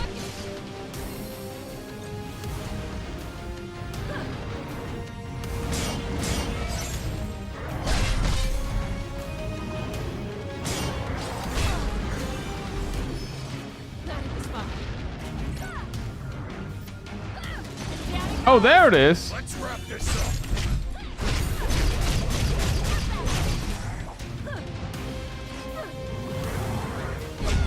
Ow.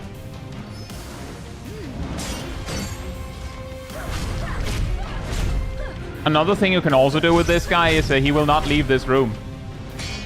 So you can just exit and heal safely, if that's what you want to do.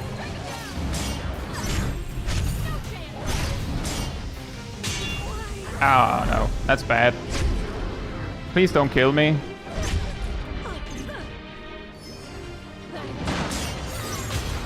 My turn!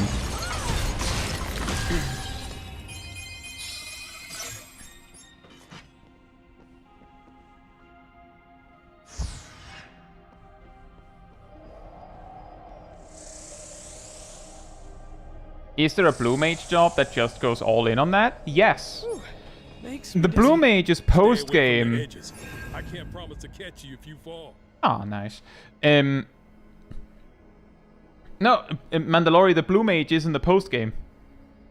Gilgamesh gives it to you. The blue mage's ability is basically cast the ability you have currently stolen at increased power without spending your like collection of that ability. So an actually convenient combo is to grab Thief. Blue Mage is really weird because of that. Because like if there isn't an enemy with an actually good spell, then what do you do? And then you just don't do anything with it. It's just, well, no worries, Mandalorian. Summoner is also in the game, but it's post-game. And in a way, for some, it being post-game is almost equivalent to, yeah, so it doesn't exist. Like, I'm not going to do that. Like, some players don't enjoy the post-game. Some players find the post-game too grindy, so they just straight up don't reach the point where they could have that.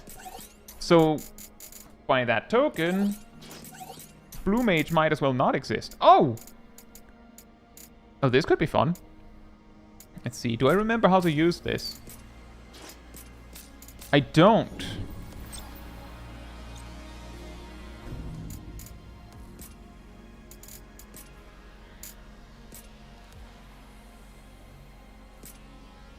Eh.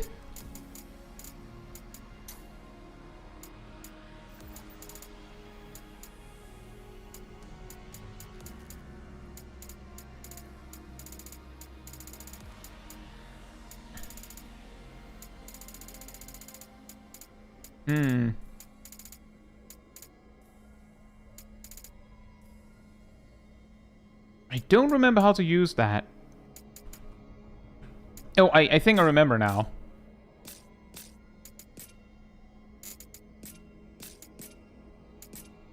You have to add it. Isn't there a summoning job in the game pre-post game? Evoker, kind of, but the funny thing is that Evoker was added at the same time as Summoner. That's also the reason why Evoker doesn't have an expert tier job that it becomes, because that's Summoner, but it's post-game.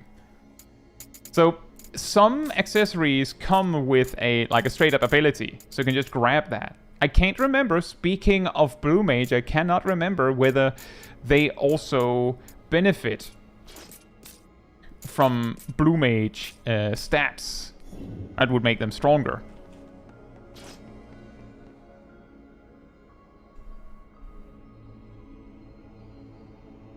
But the big problem, I think I mentioned that the post-game of Stranger Paradise is... it's a different game, in a way. Reflects magic. I think I know someone with some spells. Path is just gone. There's gotta be a switch or something. Let's find it. Can you shoot fire here? Thank you. Fantastic.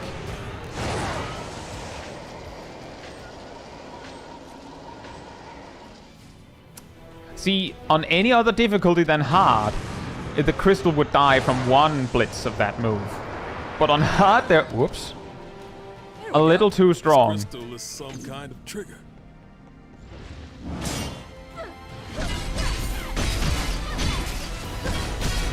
Yep. High frames. And have this.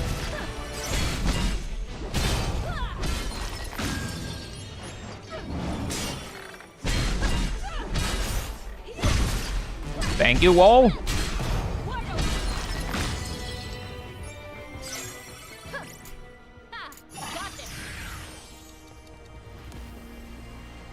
And then there's this.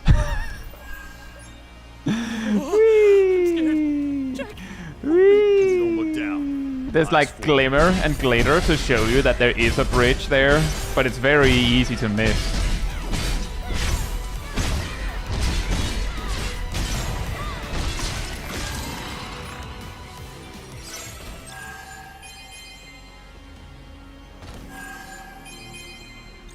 And that's why haste is good.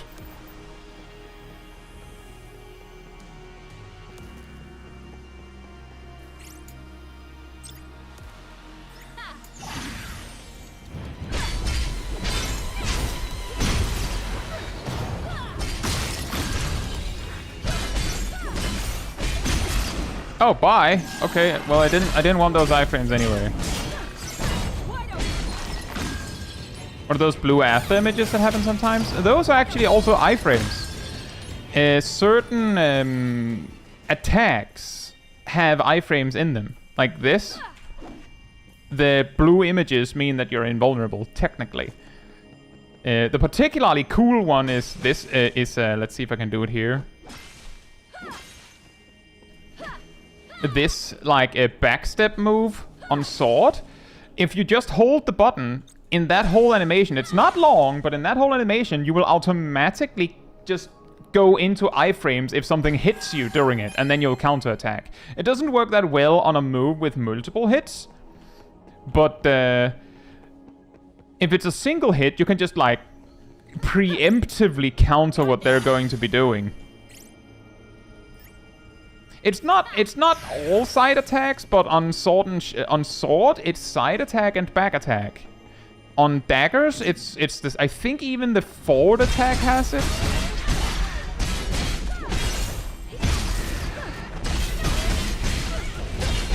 Ow. Some weapons also just don't have any.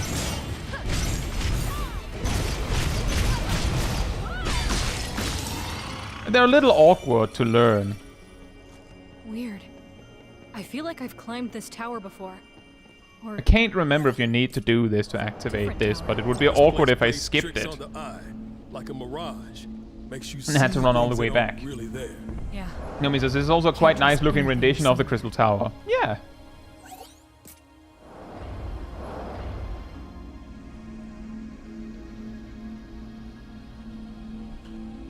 Also, I just saw you said now, Cat. I need to get the game. The streamer clearly can't gamble. Yeah, I certainly can't. Apparently, the game decided that I don't get to do that.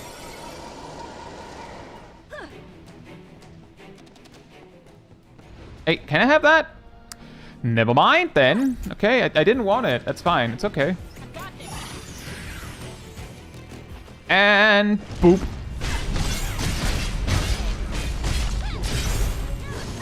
Oh.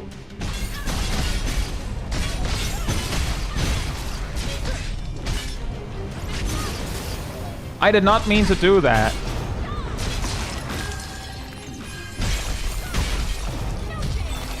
I think I managed to cancel out of a combo, so when I then try to use my finisher, it instead just cast fire or something.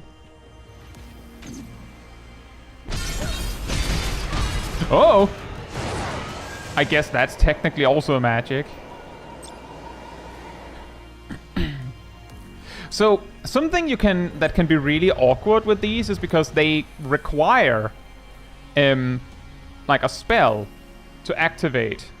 You could be in this position and just not have any MP left. And then what can you do? Nothing. But with the DLC that added guns, if you happen to have specifically this gun, it's fire, technically. You could also just, like...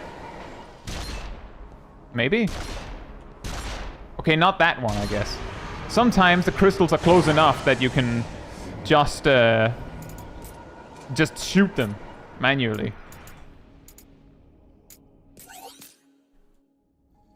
Oh. So what that crystal enabled, I think I was menuing while it was doing it, but it enabled an invisible bridge.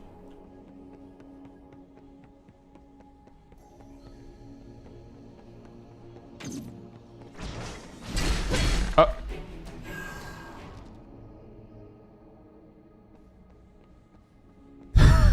I'm not sure what's supposed to be here. I don't know what the motivation is. Maybe it's to show you that there are invisible bridges.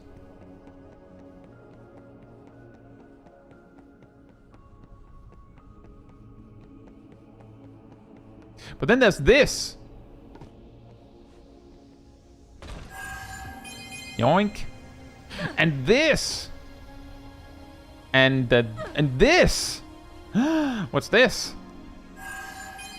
More loot.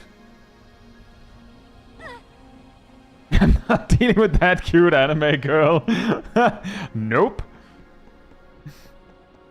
He just decided I'ma head out.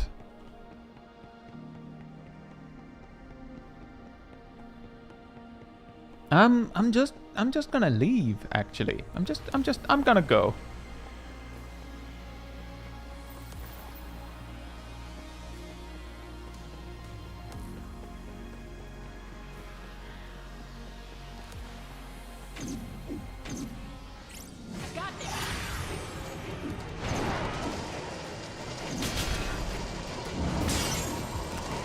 So anyway, I don't know what's with these guys, but that there isn't like a singular incident. That there happens regularly. Like when you get to that spot, they'll be like conveniently in a row.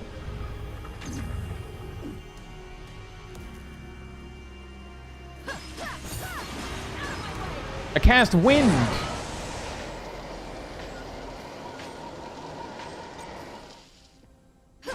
I cast wind again. I don't want to menu a gun.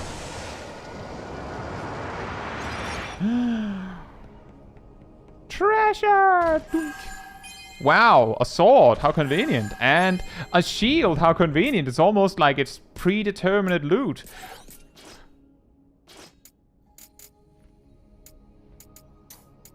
And it's specifically... Okay, that is actually... I didn't actually remember that, but that's oddly convenient.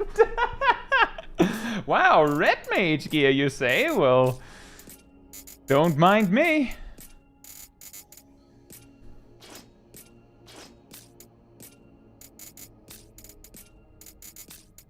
Can we climb the red mage higher?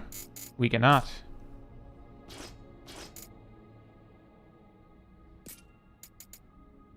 Ah, we almost had an actual special ability. Well, a stronger special ability. And that's actually the really sad part about the gear of Stranger Paradise is, on the one hand, the fact that you're just scrolling through equipment like that means that it doesn't really matter. On the other hand, you need a lot of stats to actually access the good stuff. And you just can't accumulate that during the story playthrough.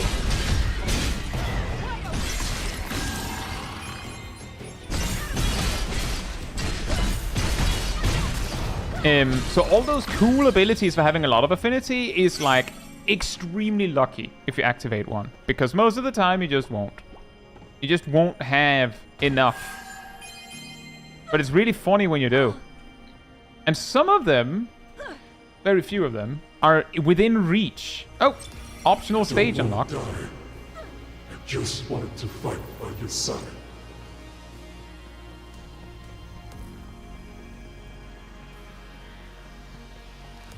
Yeah, I agree, Mandalorian. Like, I'm just saying, it's a shame that the affinity, like the good affinity stuff, is so high up that you can't really access it during the main story. You have to wait until the post game. On the other hand, it would be really awkward if every stage you went through, as you went through it, you just unlock all sorts of various weird abilities and effects, and you just have to keep on top of all of that while you're like just scrounging through equipment.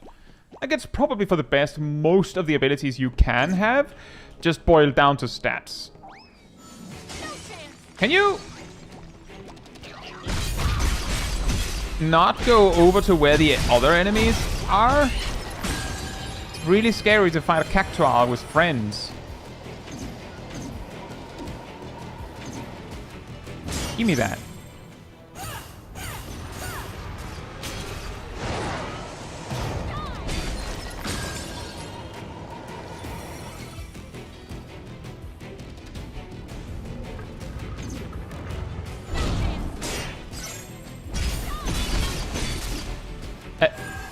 I don't know how that works, but a floating wraith just fell to his death.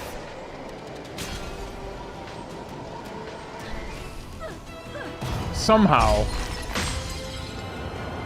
By a random cactus and crystal tower? That is a fantastic question. They spawn randomly in every stage. Wait. Am I seeing that right? Huh. I didn't actually remember there was one there. Why? The reason why we appreciate walls is because while you can kill something with fall damage, when you do, then you don't get to soul burst them, so you don't get any MP recovery from it. And you also don't get any loot. So I prefer not killing things with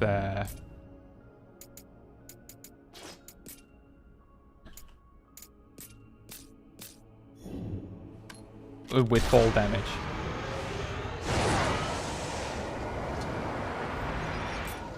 I am actually not sure what you would do in that situation. Otherwise.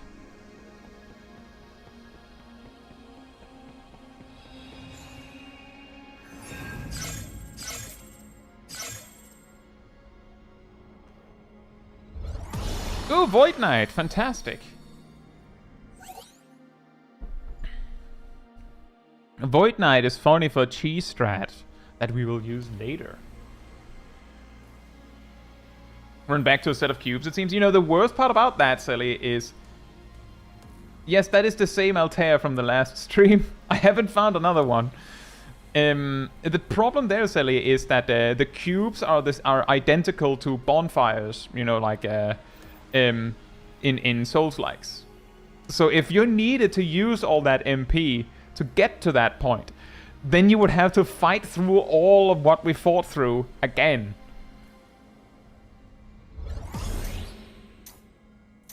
So that would be the awkward part about having to run all the way back there. But I guess you're right, that would be the solution. Let's aim for Tyrant. At least the bridges would be there, right? I don't actually know. But maybe. Oh yeah, also, we actually managed to use this random ability in one of the fights. It's a little hard to see because the chat is in the way, but what it does is when you use a finisher that is after 3 attacks, so like 1, 2, 3, and then we use the thing called beatdown, if it breaks the enemy or kills them, doesn't matter, then they will be soul bursted, like the whole, like, they get broken, then they stand, and then I have to click the button and then do the animation with iframes, all that. This just automatically breaks them if you use that specific move for it. Which is quite handy. It can save you a little bit of time.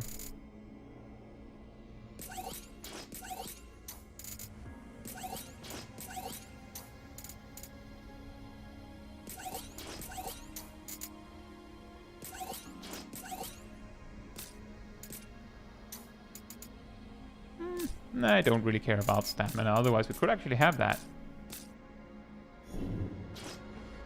Tyrant will be cool. It is interesting. It is one of the more, like, jobs where, like, you use a buff and it actually impacts the way you play. Also, Tonberry.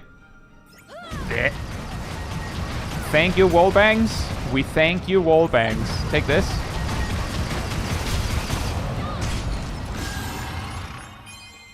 We've already seen me derp around and fail at killing a Tonberry enough on this stream.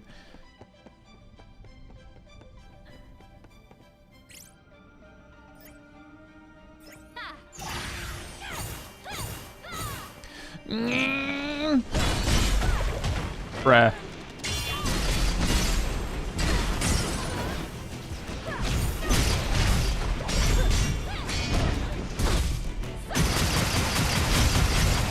I try to be big brain, but then I remembered that I'm not very big brain sometimes. Ah.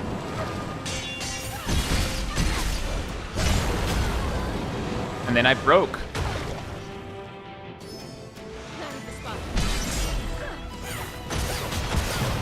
Which broke all my buffs that I had built.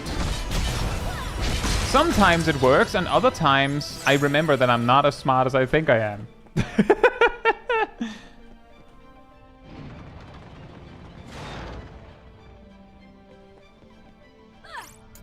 Let's try it again. I got this.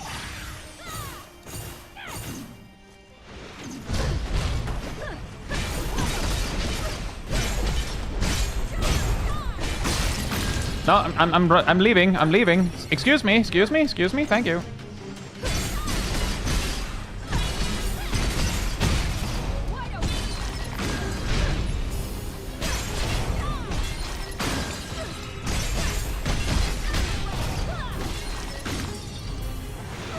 Oh!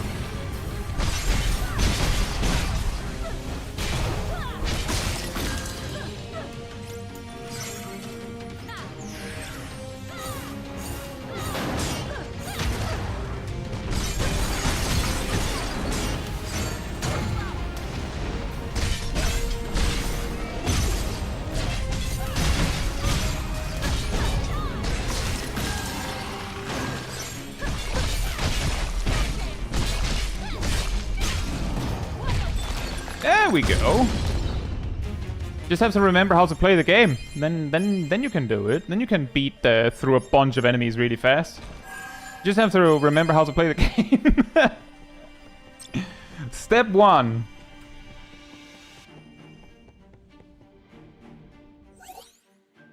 Get good. Lufanian log 01 question marks.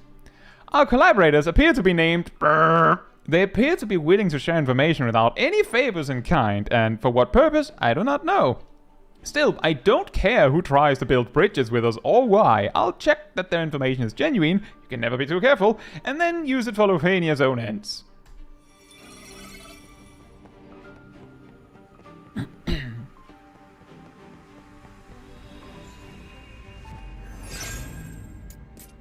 Yeah, the thing that really makes haste so impactful is that what tends to stagger enemies is the finishers, but not all of the finishers. You have to get to, like, the finisher that makes a difference. And with haste, you can do that more consistently and more quickly.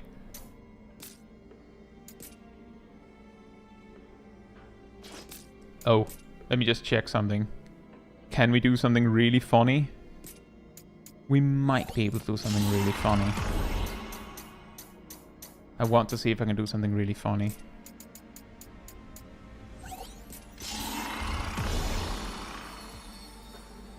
Beep is a weird name. Fantastic. Oh yeah, that's teleport, which is already. I'm not gonna use it. You mentioned it was grating on the ears, but also I don't think it's a very good spell, so I'm just not gonna use it.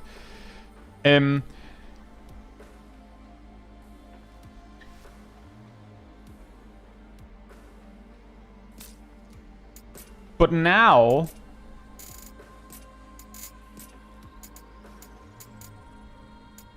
we can be Sage.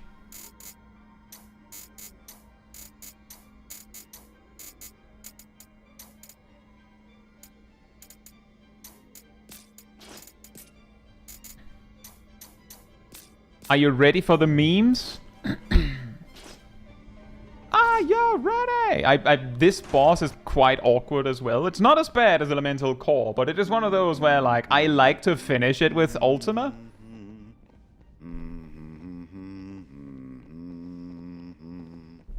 Hey, Jack. When did you teach Sarah that song? It's a classic. Everyone knows it. Will we get to see Ultima at some point? You will probably see it in this fight.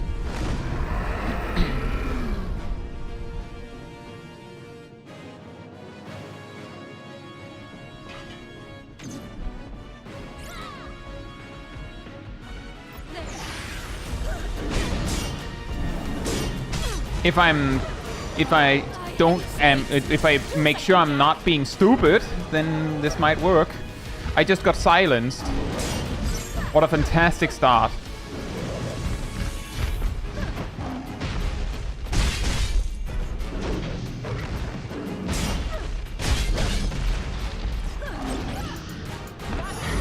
I managed to get silenced again, I think. No, wait, I didn't.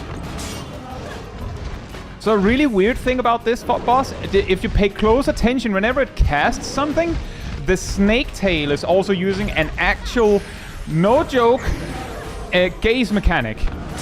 You see it? And when I block it, the dark cannon move that the boss is using goes through me because I have iframes from parrying the silence gaze attack.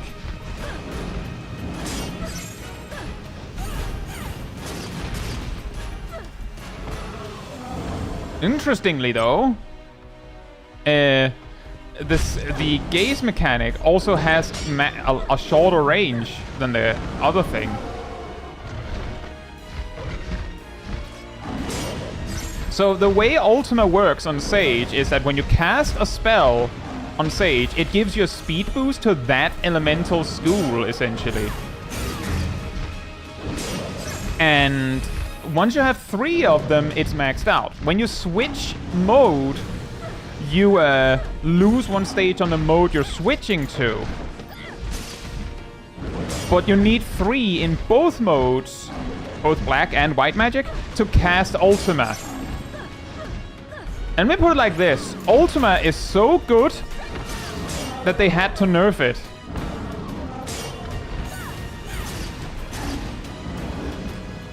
Which probably doesn't surprise anyone, to be perfectly honest. It does, however, take a lot of build-up. Thunder! So, now I have already prepped it.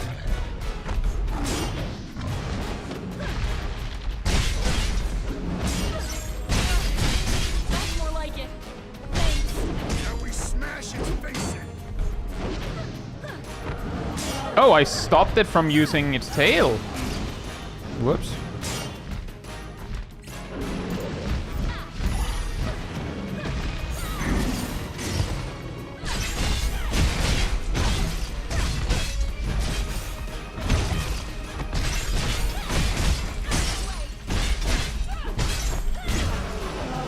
Can I build some MP? Thank you. Fantastic. Exactly, Naomi. Congrats on your clear. It'll be harder later. And also thank you, Erdil. And hey, Phil. Hope you're doing well. Now, I just need an opportunity. No turning back now. Let's finish this, Jack.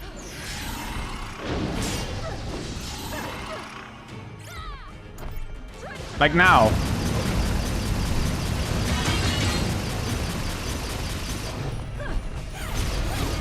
The reason why I just stood there and took it was because the big weakness of Ultima is that it takes like 30 minutes for the damage to go through.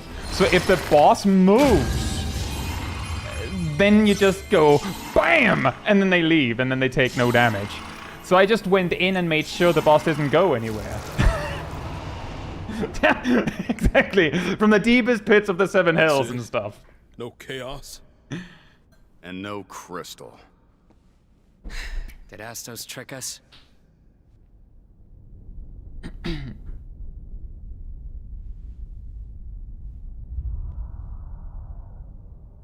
Wait, this feeling. I know where we are. Oh, fantastic. Where are we? We are in Alliance Raid Roulette. No! Check it out. It starts on its own. Logging in. Logging in. Welcome. Are you Did anyone bring the members of this password? terminal? We have been waiting for you. Commencing transport. Thank you. When I did... Transport to Flying Fortress. Complete. Exactly, Phil.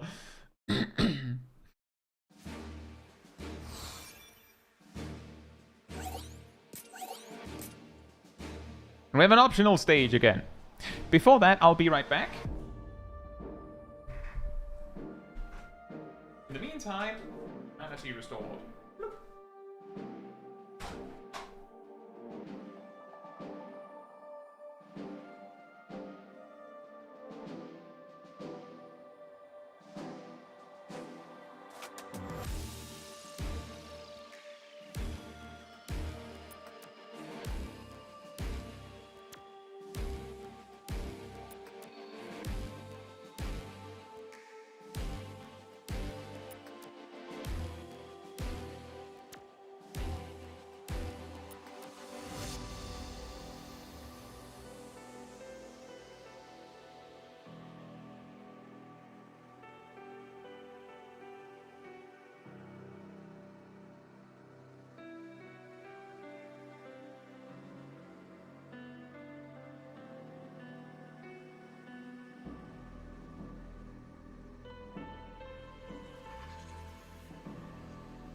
Alright, I'm back. So, just a real quick, a few things, like a side things for that specific boss is, the first thing is, I'm like 99% certain that you can actually dodge the gaze thing from the tail, like the snake tail, by just looking away. The problem is that if you're locked on, then the only way to look away is to either A, untarget, like unlock, and then move away, or you sprint and then sprint away. Otherwise, you'll be looking at it, and then if you try to parry, you'll parry that. There's also just, like, for the most part, it doesn't really matter. Just parry something, that's fine. The second thing is, you saw all that build-up I did in the first half of the fight of, like, I need to cast 3 white magic spells and then 3 black magic spells. Yeah, side dodging works too. The whole, like, build-up of casting the spells to make the sigils, as it's called, to cast Ultima.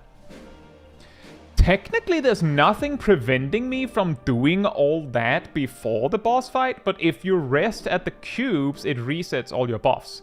So the only way to do that would be, like, rest at the cubes, go back out, fight something in an earlier room to, like, have the mana to do it, or alternatively, you could also just, like, just in the pre-room, if you have a full 6 mana bars, you could just cast 6 spells there. Go into the room, cast Ultima. And then, like, if that happens to break the boss, you can just, like, possibly just build some MP. Or even better, if you can do the setup before the boss and then have full MP still, then you can just use Ultima to get the boss to the first phase transition. And then just use the fact the boss is just there broken and can't hit back to just cast spells. Just set up haste and cast the white spells and the black spells and then just break it. And then Ultima again, a bit like how I did there. So, like, Sage is mega memes. Like, you can do some ridiculously unfair stuff with Sage. And if you have companions with you, like, I mean, you can also just do all the stuff I did there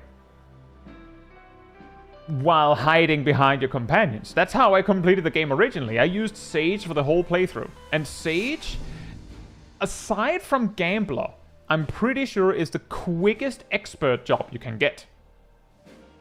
Because you just need Mage, Black Mage, White Mage, and then both go to Sage. It is really quick.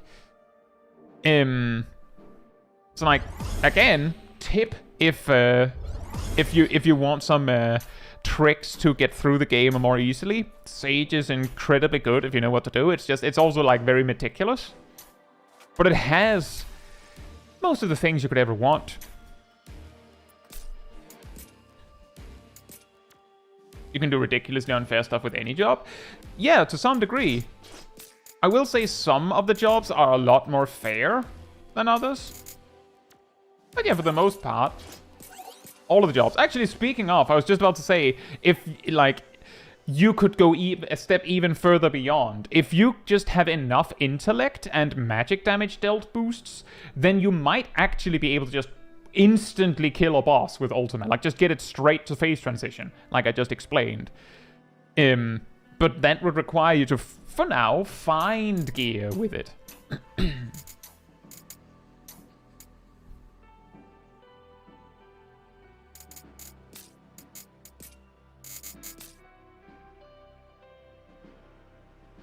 It's a magical laser surgeon now. It's really random, yeah. Like, oh yeah, Sage is gonna be the new job. Oh yeah, so it'll be using, like, all magic, right? Yeah. Sure.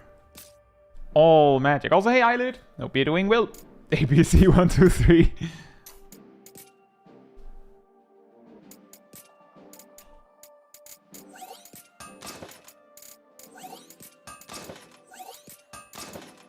Ding dong. Ding dong.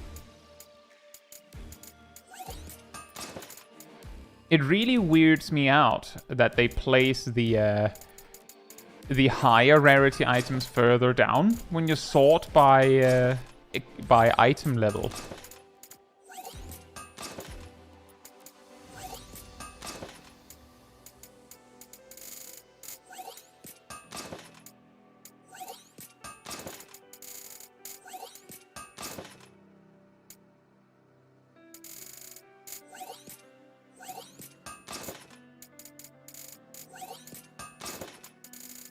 You know, there is also something funny to that in regards to the mages in Stranger Paradise.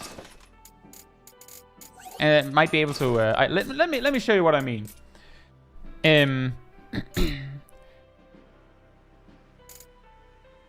Between these mages, right? These 4 mages, so Sage, Red Mage, Black Mage, White Mage. Regular Mage doesn't count. It's a basic class, so it can only use one weapon. That's how all the base classes work. But White Mage could only use Mace and Shield originally. Then the DLC added Staves, and obviously it makes sense for them to use that. Black Mage could also only use Mace and Shield. Then they added Staves and Guns. Red Mage could use swords, mace, and knives, and most of the things Red Mage gets is associated with swords. And Sage could also only use mace and shield, so... Hilariously, originally, you couldn't do anything other than mace. And let me just put it like this. Mace is a lot better than it looks.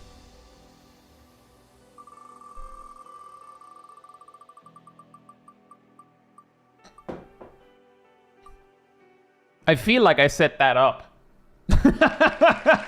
Mace is a lot better than it looks. Spins the wheel. Okay, then. If you love it so much, have it. Now, the funny thing is that pretty much all the jobs that use Mace are like, where it isn't like a little weird, is like the casters. So we will be doing Sage Mace.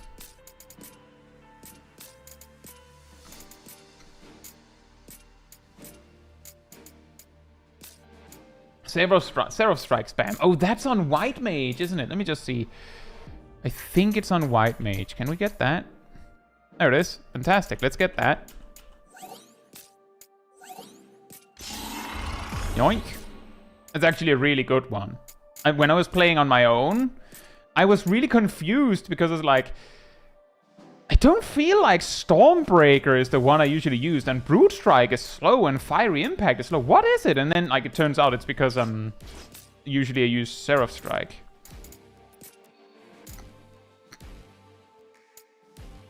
And Divine Strike for the memes. Hey, Rillian. Hope you're doing well. And enjoy your gains training.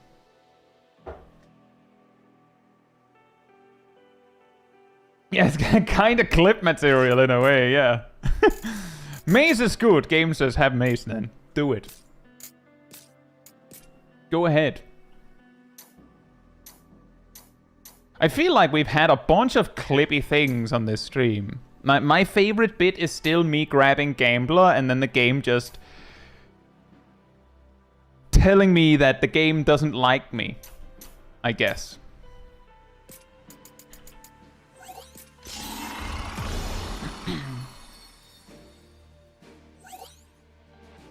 Like, for those that weren't there, once again, one last time, Gambler's ability is you click it, it uses 2 MP bars instead of 1, and then it spins a wheel and uses 2 random effects. Once you've upgraded it a bit, it can randomly choose to go again, so like 2 more times for free and stuff. Didn't have that.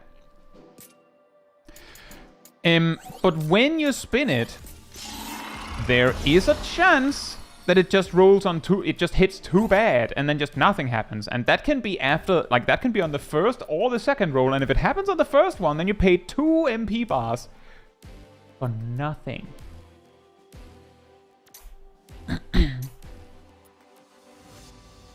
That could be fun, Betuel Khan. That'll be really difficult. So, there'll be so much footage.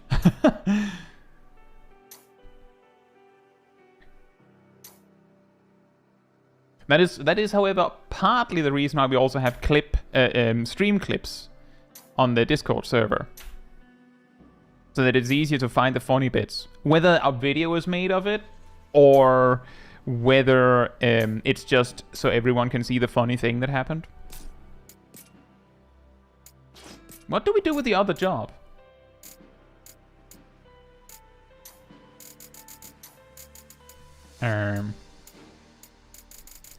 Let's put Dragoon there, I guess. Yeah, sure, Dragoon with a great sword. Why not? Why not?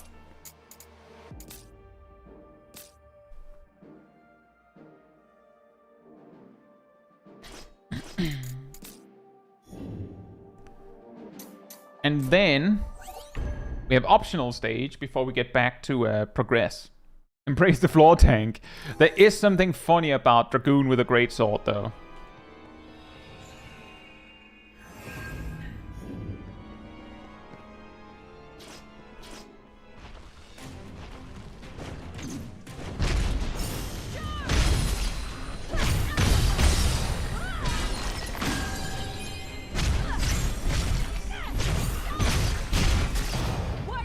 Thank you all.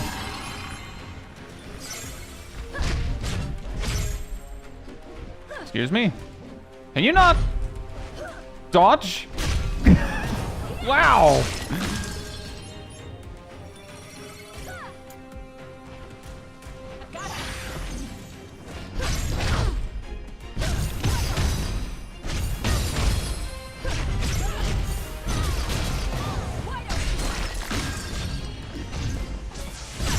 Hey, Pokeblock. Hope you're doing well. The definition of wall is very loose. Yeah, well, I mean, if the game says it counts, then we take those.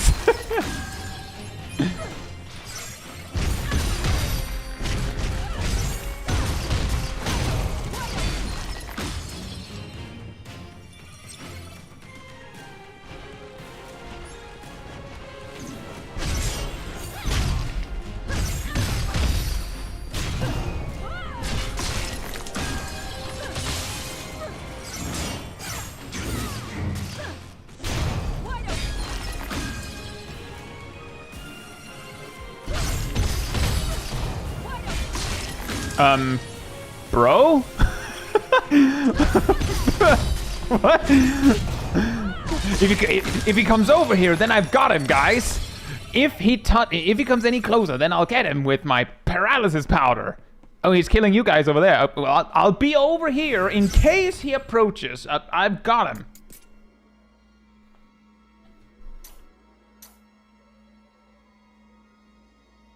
I wish the non-Jack party members had the unique animations. Yeah. There is something a little silly about it just being wide open. Wide open. Wide open. Oh, you're approaching me? No, I'm not. I'll wait for the paralysis dust cloud to settle. Oh. Okay, well, if you are approaching me, then I'll be over here. With my crossbow, which I could be shooting you with while you're over there, but I'm not. I'm just going to maintain this paralysis wall. But I could be shooting at you and actually helping my teammates. I'm not going to, but I could. Just consider that warning is out there in the air. Like, it's out there.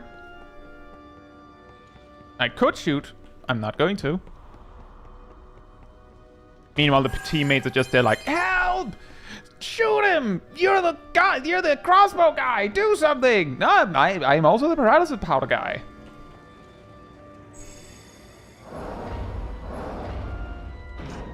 Wait, you aren't approaching me? Wait a minute.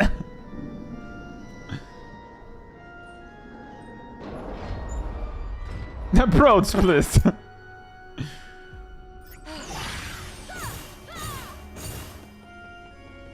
Summon enemies for me to fight.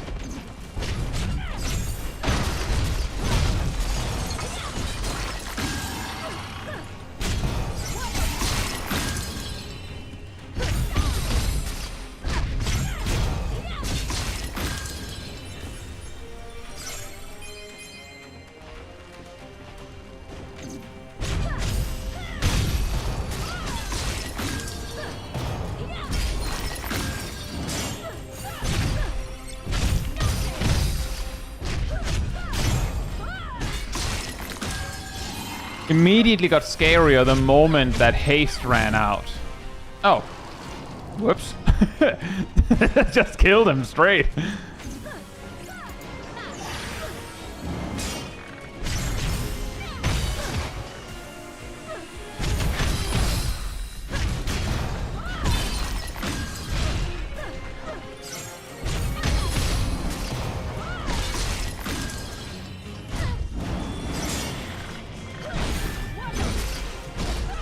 Just act like the horse isn't there, guys. It can't hurt you if you can't see it. The horse isn't there. Oh, there you are. Whoa.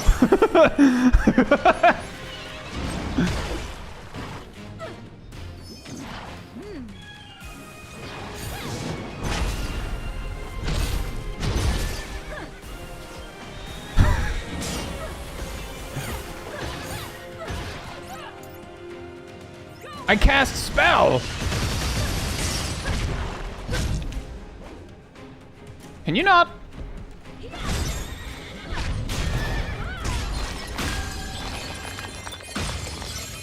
If we ignore it enough, it'll go away. Yeah.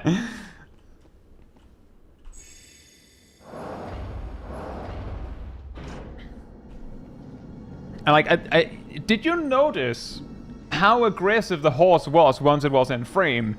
It was there neighing at me all that time. It wasn't just hanging out. It existed. Like, if you needed more evidence that I'm saying, the enemies are less likely to attack you when they're not in frame. Then there you go. That has to be enough evidence.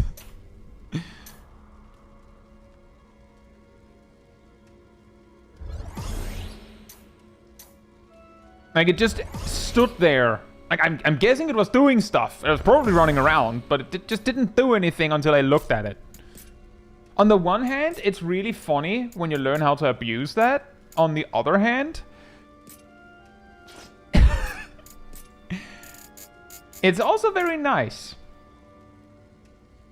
Because it means that, that you don't just get ganked from behind. You know what I mean? It makes the game a lot more manageable without companions.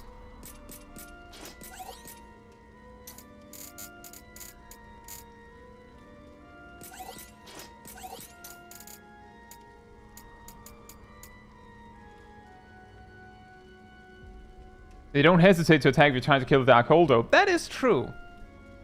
What is rarity rating here? It tells you an estimate of how good the stats are going to be on it, but it's still somewhat random. And yeah, the order is this, and then blue, and then yellow, then green, then purple, and then I believe there's a color beyond that. Multiple, in fact.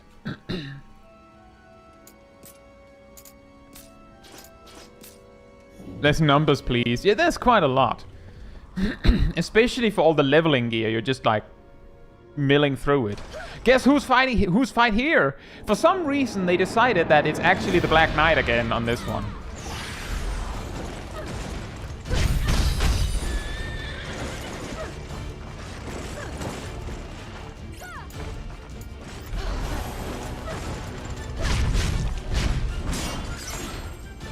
Oh yeah, and a little bit of evidence. This guy is an undead, because all the undead are weak to blunt damage.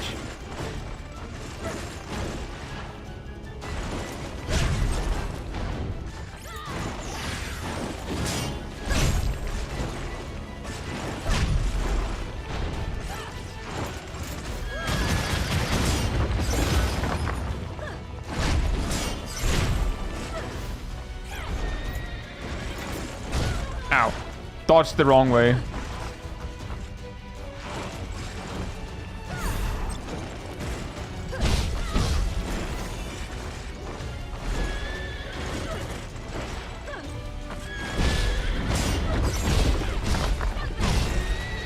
Yeah.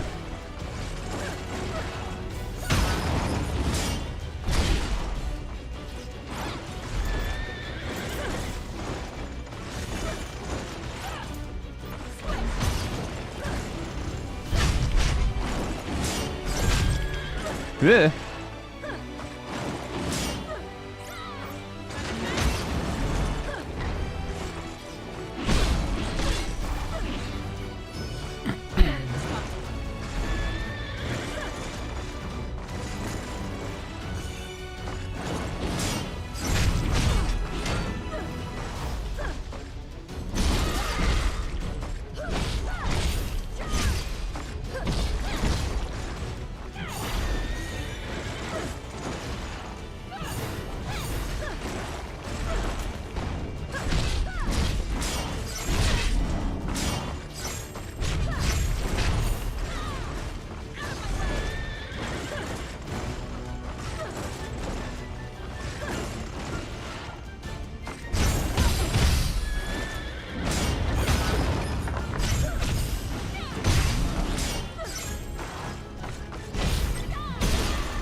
Now...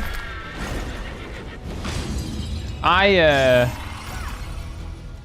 cast Ultima.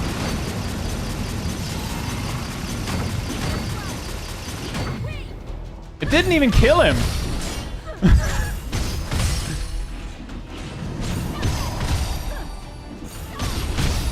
But that did.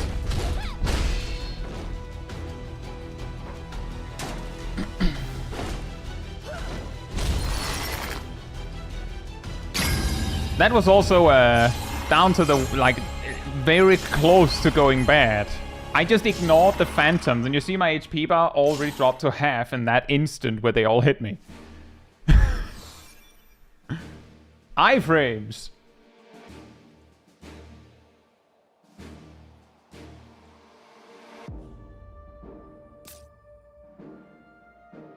These boss finishes remind me so much of Doom 2016. Yeah, yeah, actually. Seeing Ultima destroying phantoms would be very cathartic. Part of the reason why I didn't do that was because I had a feeling that if I waited for that, something else would go sideways. So I thought better to just clown on him immediately before my opportunity disappears. Quick, clown on him before it's too late.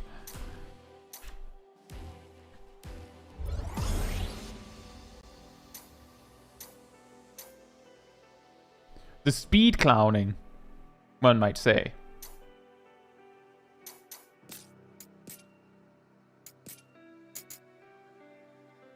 So the good news is that we got to use Sage twice in a row. The bad news is now we have to spin again. Or maybe it's the opposite. The good news is that we already finished, so we don't just sit playing Sage the whole stream. On the other hand, as a little bit of a short run. That's just how it is with the optional stages. That's the big oof when we roll a weapon that we don't see a lot. Is, oh yeah, it gets a very short run. Okay, that's guys. Do you see what I mean with, like, we have, like, shoveled through guns. This is the second gun we found with job affinity on it. It's Altair again. And it has Sage on it. And the exact same equipment effects.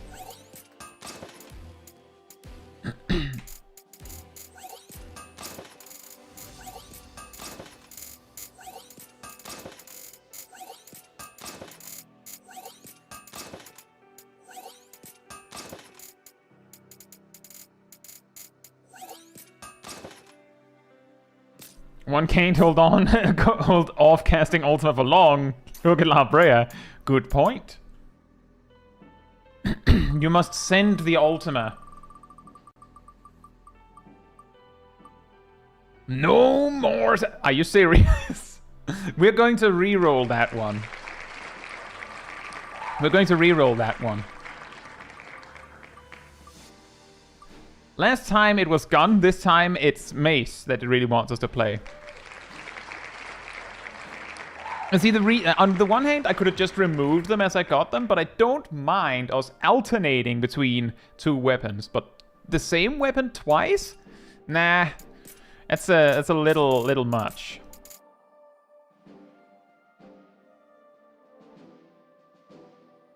So the stage we're going to, Void Knight, is really going to be really funny.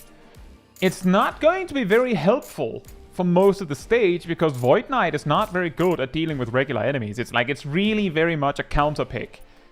But it's the ultimate counter pick for this specific, for the boss in this specific stage. I'll get a little bit more into detail on that when we get closer. But yeah, basically it's very, very good at dealing with this boss. Why are they always expensive? Why Why game? Secondary weapon gun? We can do gun. Let's do a gambler gun. Gambler gun. Gambler gun.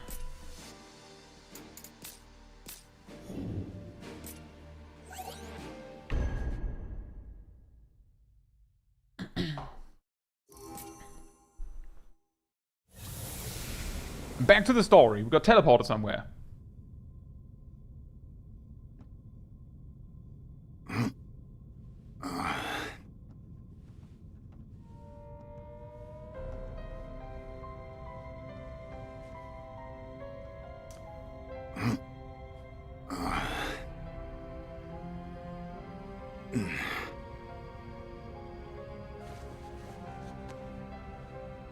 We're being looted.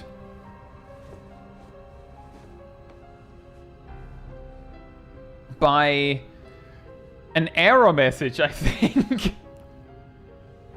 Hey, Liv. Hope you're doing well. We're going up.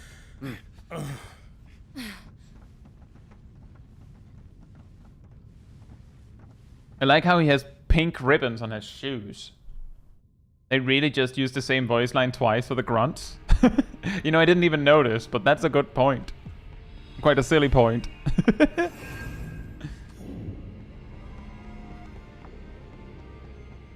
I just realized that this build, this setup means... How high up are we? Calm down, we're Oh, look, okay. planet. Or else why would that thing send us here? The crystal is just up these stairs. Hey, a weird cat. Hope you're doing well. You think? Or you hope? Both.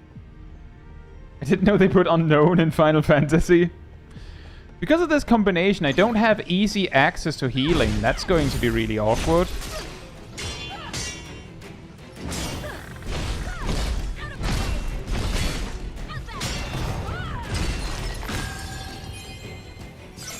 You've been teleported to evil Bestway Burrows. We also don't have access to haste.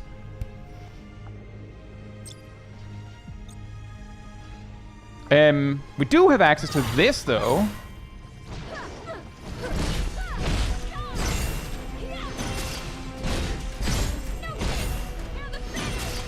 Oh, that's a problem.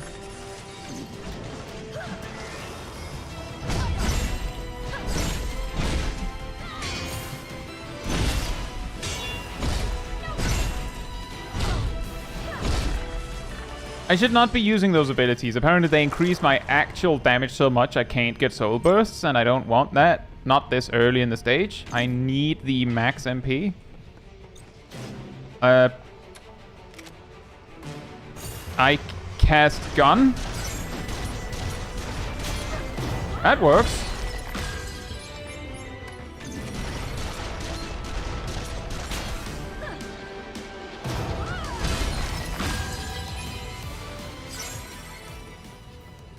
Nothing. Oh. I think? Yes. In we go.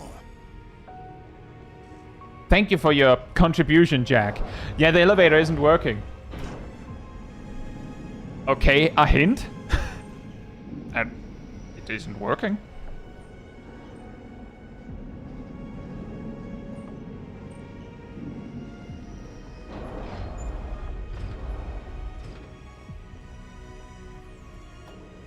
I cast roulette. Oh, that's actually. Oh, that's actually pretty good. We got a 2 MP bar cost ability and a 1 MP cost ability. That's practically a compliment coming from you. For the cost of 2 MP bars, by the way.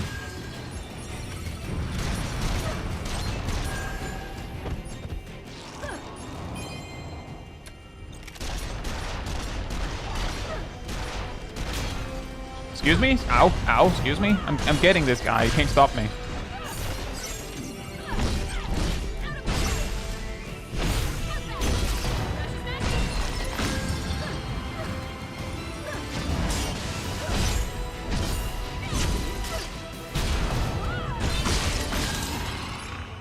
You could have done Crystal Tower Roulette. tell me it's a fantasy game on screen right now. Looks like the switch controls them. Wow. Yeah, this is a funny Got a bit. bad feeling about this. You do? I'm sure it's fine, guys. I'm sure these cannons won't spring alive. Like, so, see, the thing is, we need that elevator, and it's not active. We know this turns it on. There's also one in the back, but there's like an electrical field blocking us, so we need to use this one. What would happen if we were to, for instance, turn this on? The cannons wouldn't turn on, would they? Oh no. Oh no.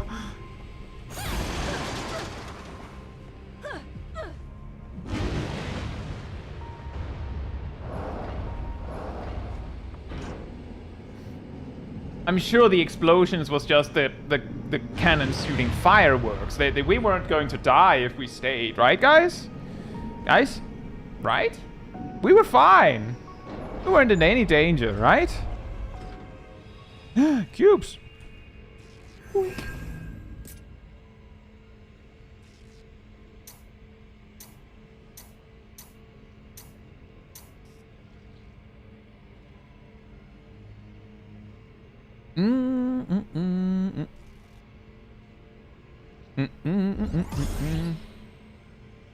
I didn't realize you could break turrets into the water stage.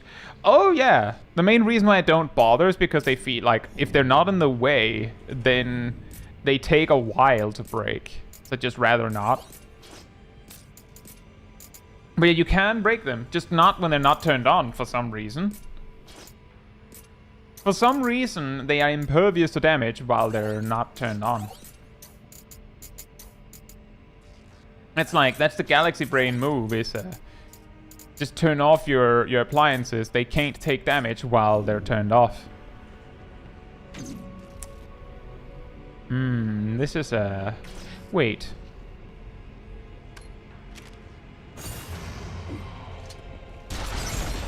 Our attacks go right through it.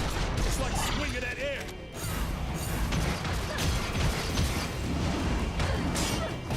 Yeah, what you're supposed to do here, of course, is you use the air elementals or wind elementals spell to kill the plants. If you didn't bring something yourself.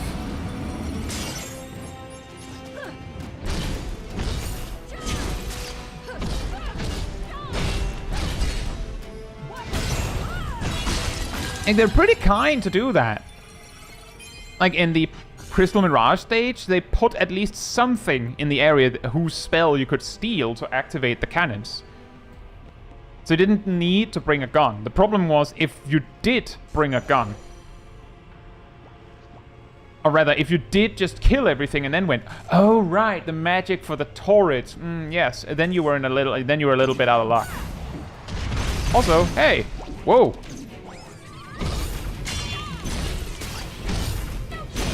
The parry. That was not even... That was just luck. That was 100% luck. I just happened to parry it.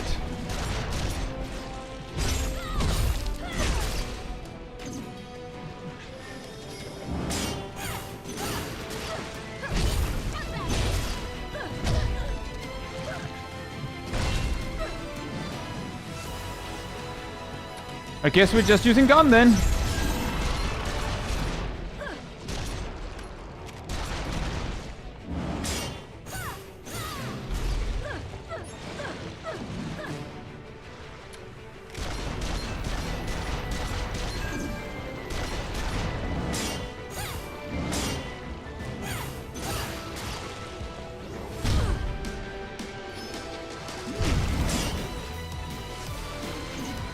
I could solve this if I just put on a specific move for Void Knight. I got that Inferno move that I didn't want to bring because it's expensive. That would have worked here. Hindsight is 2020.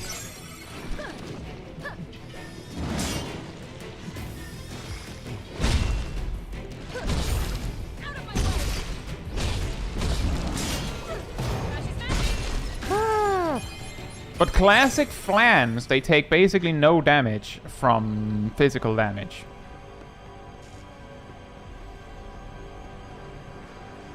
This is where we were.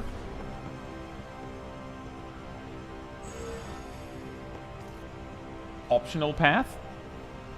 You know what it means when there's an optional path?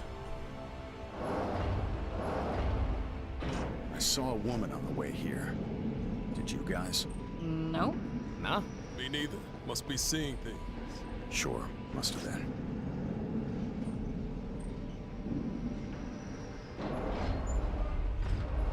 Oh, hi!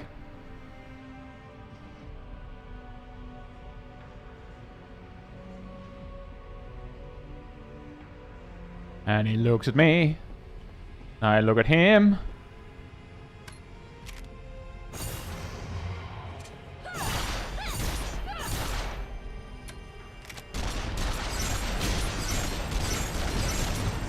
This is probably what makes Gun the most broken.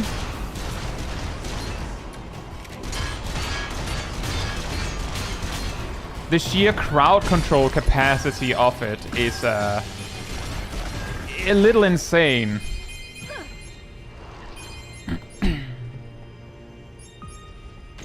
Now,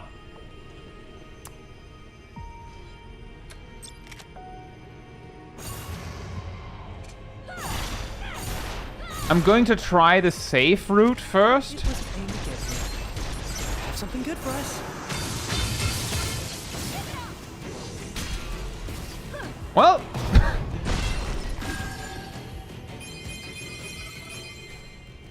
that is what makes Void Knight really silly.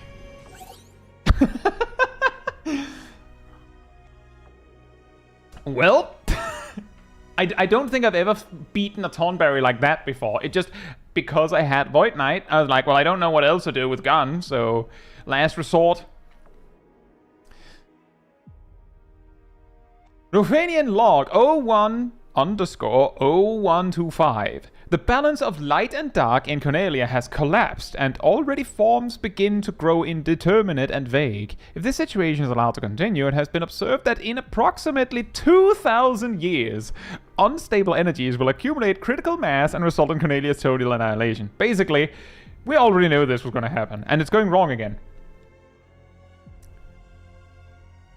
Preventive measures are necessary, and to that end, we have set the Stranger Project in motion. This plan will place light and dark directly under our control, so we have the tools required to reduce or proliferate either variable. To summarize the project simply, human resources acquired from that other world, strangers, will be utilized and set to the task of maintaining this balance. Note that their equipment must, for convenience, match the local civilization level and must be appropriate on site.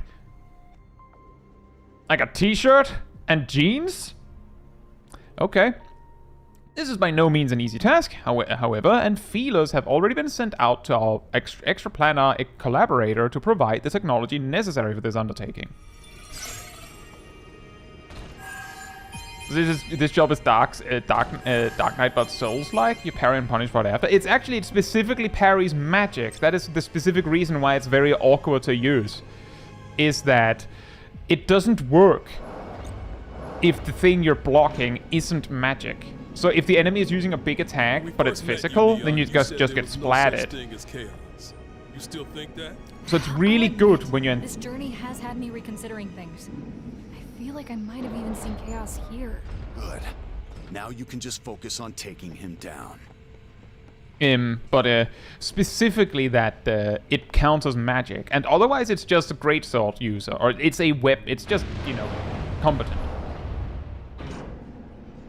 Combatant. You could use whatever. But Void Knight has some, like, magic's greatsword moves that are pretty cool. It's just that they cost too much, which is why I'm not using them. Oh, we're straight up in combat, huh? Oh, fantastic.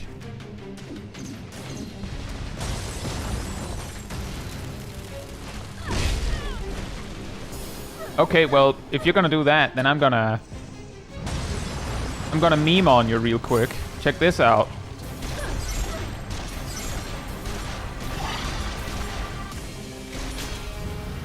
Excuse me?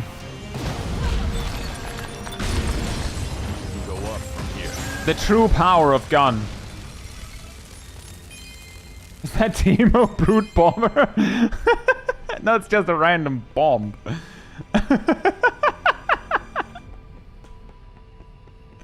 Wow. The slander. Oof.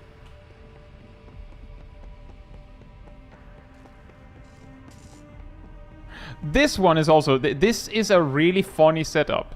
So there's no way to get down into that arena without turning off the power.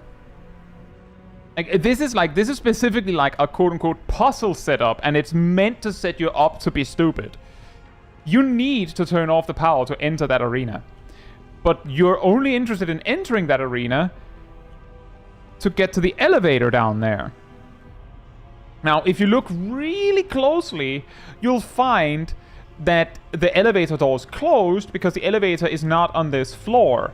Which means you have to turn this off, then go down there, turn it on again in the middle of the arena, then run over and ask for the elevator, and then you're like, it'll take like 5 seconds, right? That elevator is the longest elevator in this entire stage, possibly the whole game. You can just meme on the enemies and skip them if you're really smart, but it's the hard way. Like, it's specifically set up to troll you.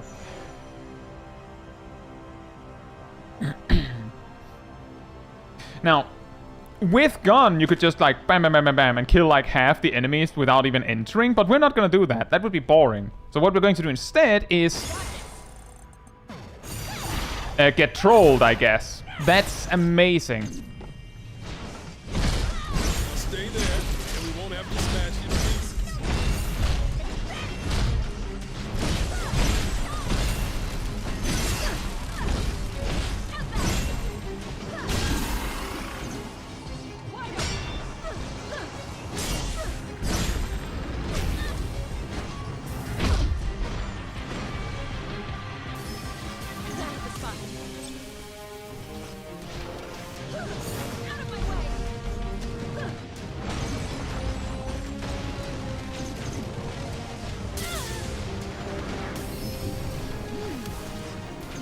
I feel like the game told me I wasn't allowed to do this when it said too bad on the roulette.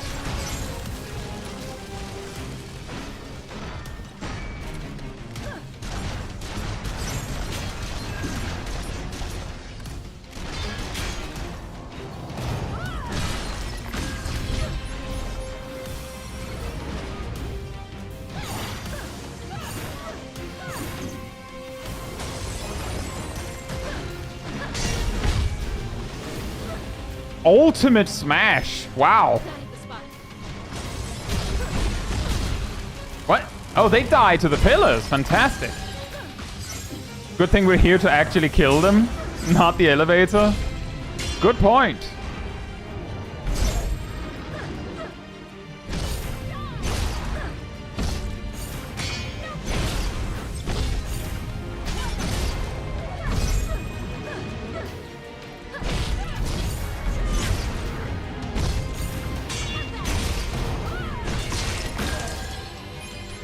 Turning into Howling Blade.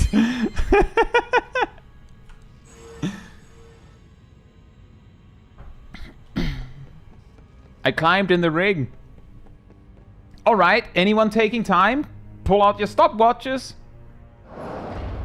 1, 2, 3, 4, 5, 6, 7, 8, 9, 10, 11, 12, 13, 14, 15, 16... Okay, it wasn't as long as I thought it was, but it feels like it's 30 seconds long. How about ultimate pass? That's what I did when I dodged it. Hey. This would have been so funny if they played generic elevator music. It would have been even funnier if Jack had been like, just turned on his music.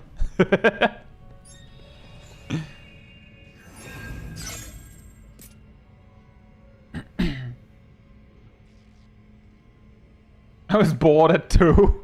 Oh.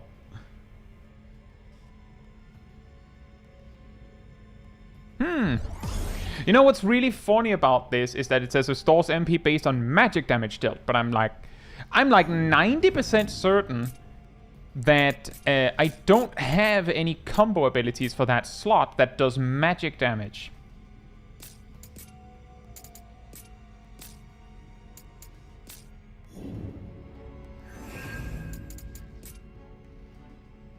It's like, you'll get MP, like an MP kickback based on the magic damage you do.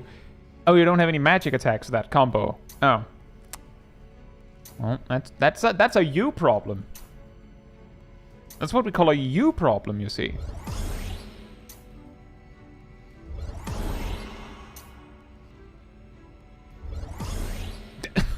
Oh, this just straight up 8+ luck. I'm sure that'll help. Thanks.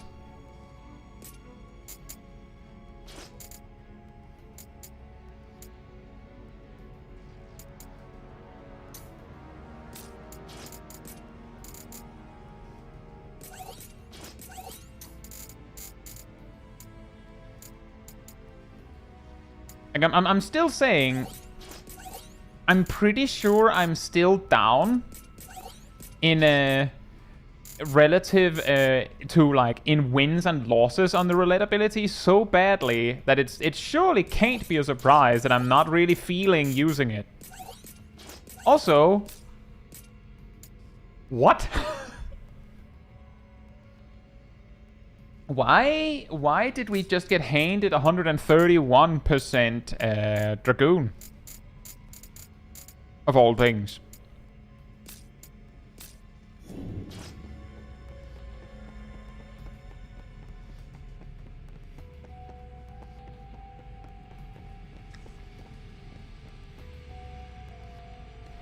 So, there's a lot going on in this room.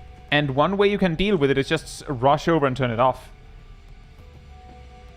Or you can meticulously pick it apart. Everywhere. Hi, guys. We screw this up and there'll be hell to pay.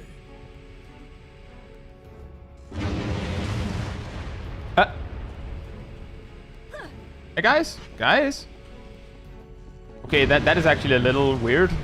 Surprising.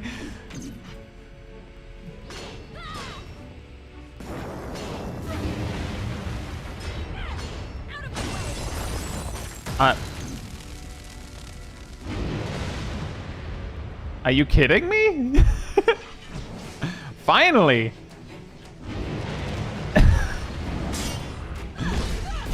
What was that?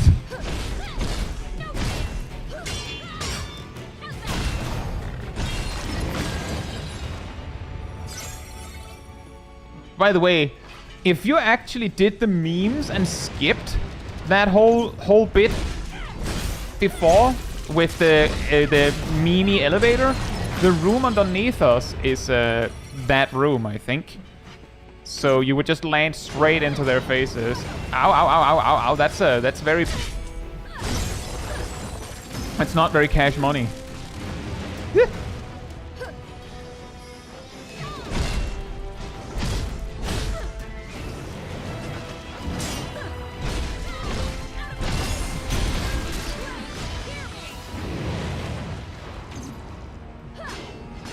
And they don't even give MP when you hit them.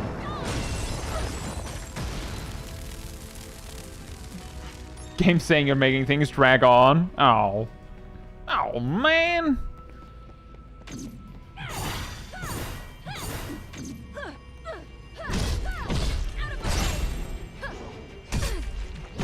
Don't push me. I don't want to go down there.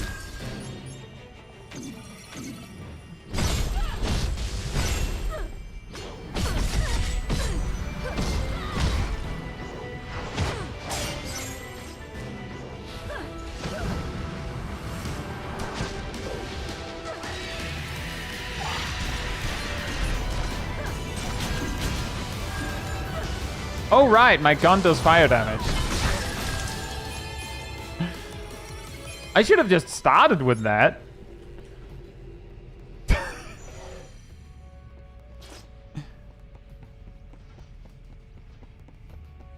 Oh, yeah. That's an option. Just destroy everything with fire damage.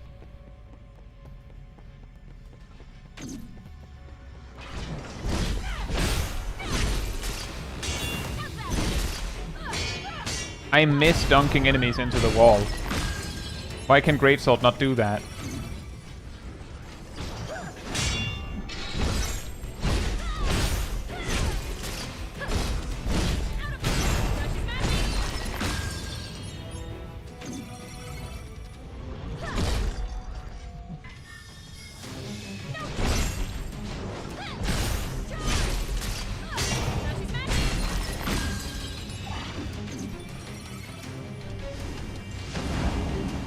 And then you just miss? Really? Is that what we're doing here? Okay.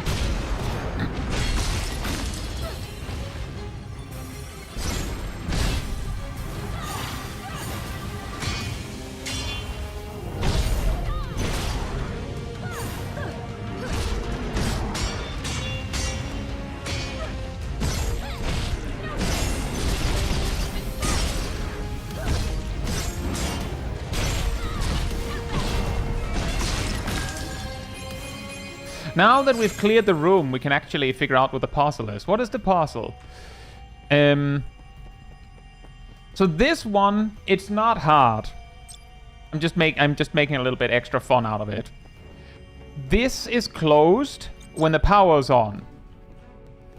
But you need the power on to reach that elevator. How do we do that? Oh, there's a console here. I wonder what that does. Imagine if we had a jump button.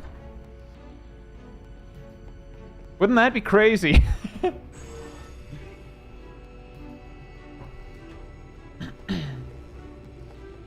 I do find it funny how the ogres are wielding their huge weapons with their tinier arms. Yeah, actually, that's a good point. I never noticed that before. Well, I guess it's because their bigger arm doesn't need the help.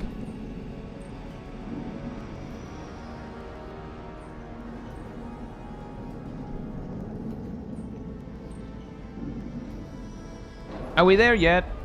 We're almost at the top. Yeah. Oh. Stay frosty. Yup. Yup. We just, Oh, look! Loot! What's in here? A great axe and a katana, of course.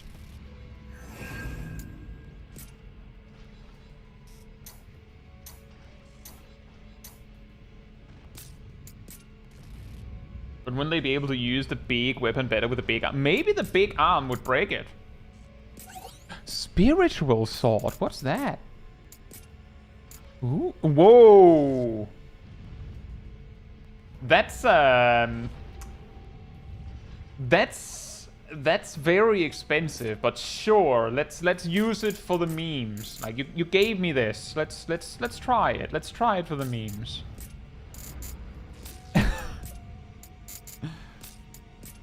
It'll cost you half of your MP. It better be worth it then.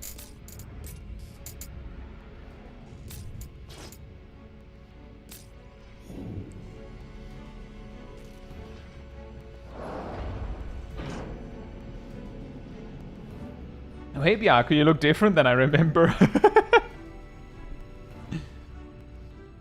Strangers relay and jumping last for some reason. Ah, right back at the start.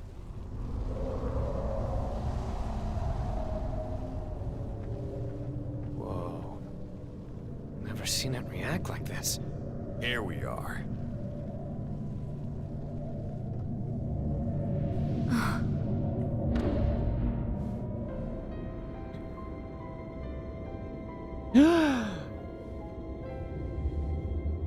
I couldn't.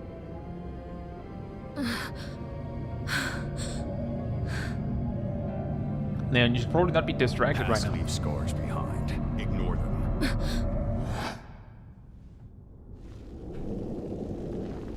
Fight mode. Are you Chaos? I am its servant, one of Thor. Oh, thanks. Its servant? We are the thieves of chaos, masters of the crystals. Their power courses through our veins. You shall not have them. Doesn't matter how many of you there are. I'll kill every last one. Will Will you though? Come and meet your fate. Your foolish journey ends here.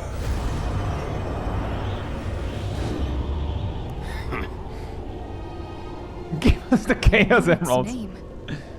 Tiamat. You know, good thing Neon knew because it forgot to introduce itself.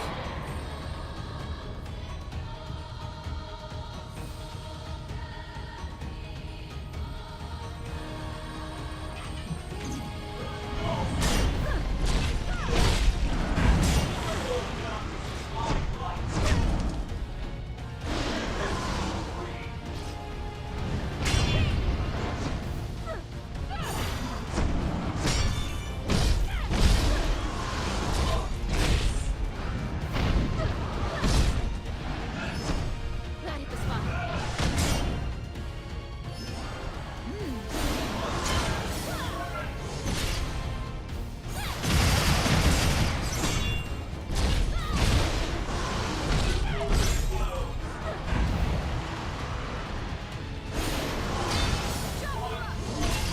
Boink.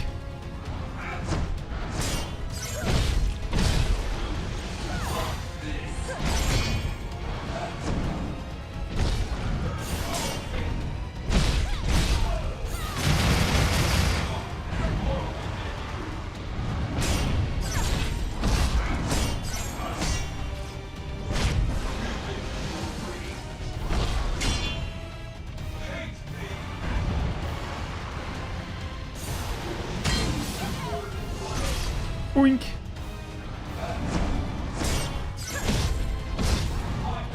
No, I don't want poison gas.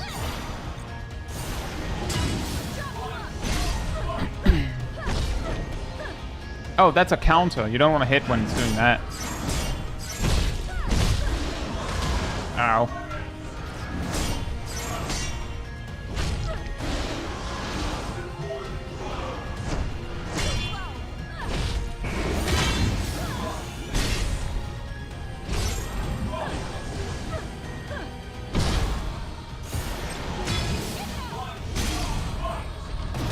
That's why Void Knight is so good. Every time the boss uses macro burst, you just go, nope, mine.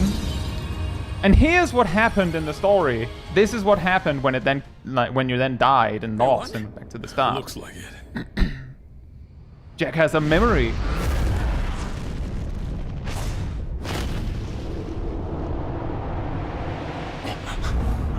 Get down! Rematch!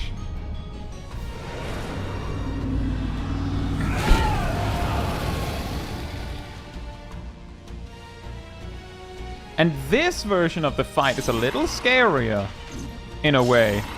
Now we're talking. Ow. This fight to end too quickly. Neither. This time, let's make sure it stays down.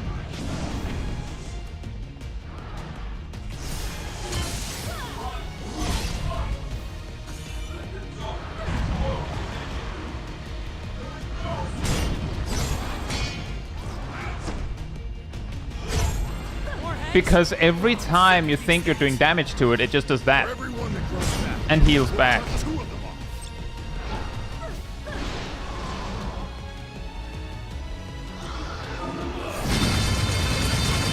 Head is down. Boink! Oh, you do that.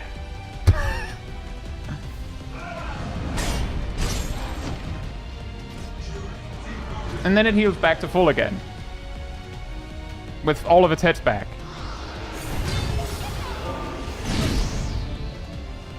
And then you just, when it tries to do something, you just counter it again. The only motivation to actually hit it, instead of, like, while not waiting for it, while you don't wait for its moves, is just to get full MP again so you can do it again. I thought you just wait for it to do that. Wanna cast something? Oh, thanks! Hold this!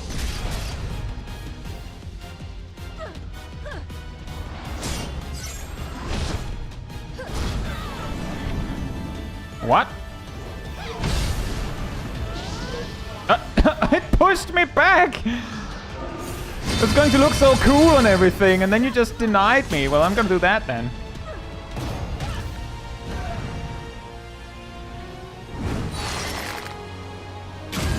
Does the guard bar lower? So I'll explain it after the story bit here.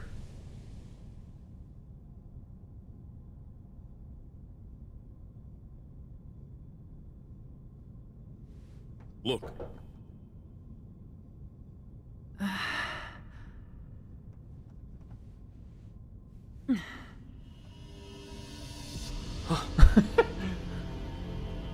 You have one?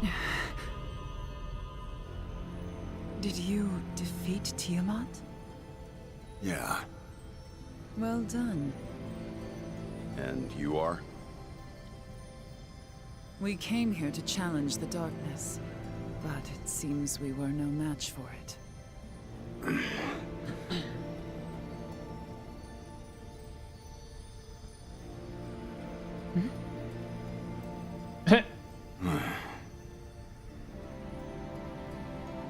I am Sophia.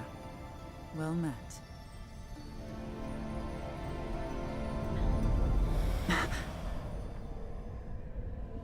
And It's a now boy. the wind crystal shall be made whole. Never mind.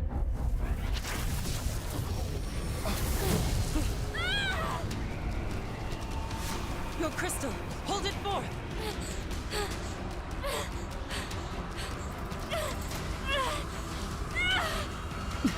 Uh-oh. I'll use mine! Thanks. What the hell was that? I can't explain. I only know that the crystals can consume the mist.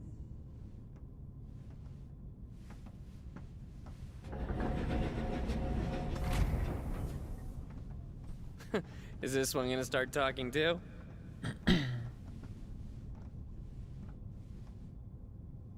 Maybe we should ask her.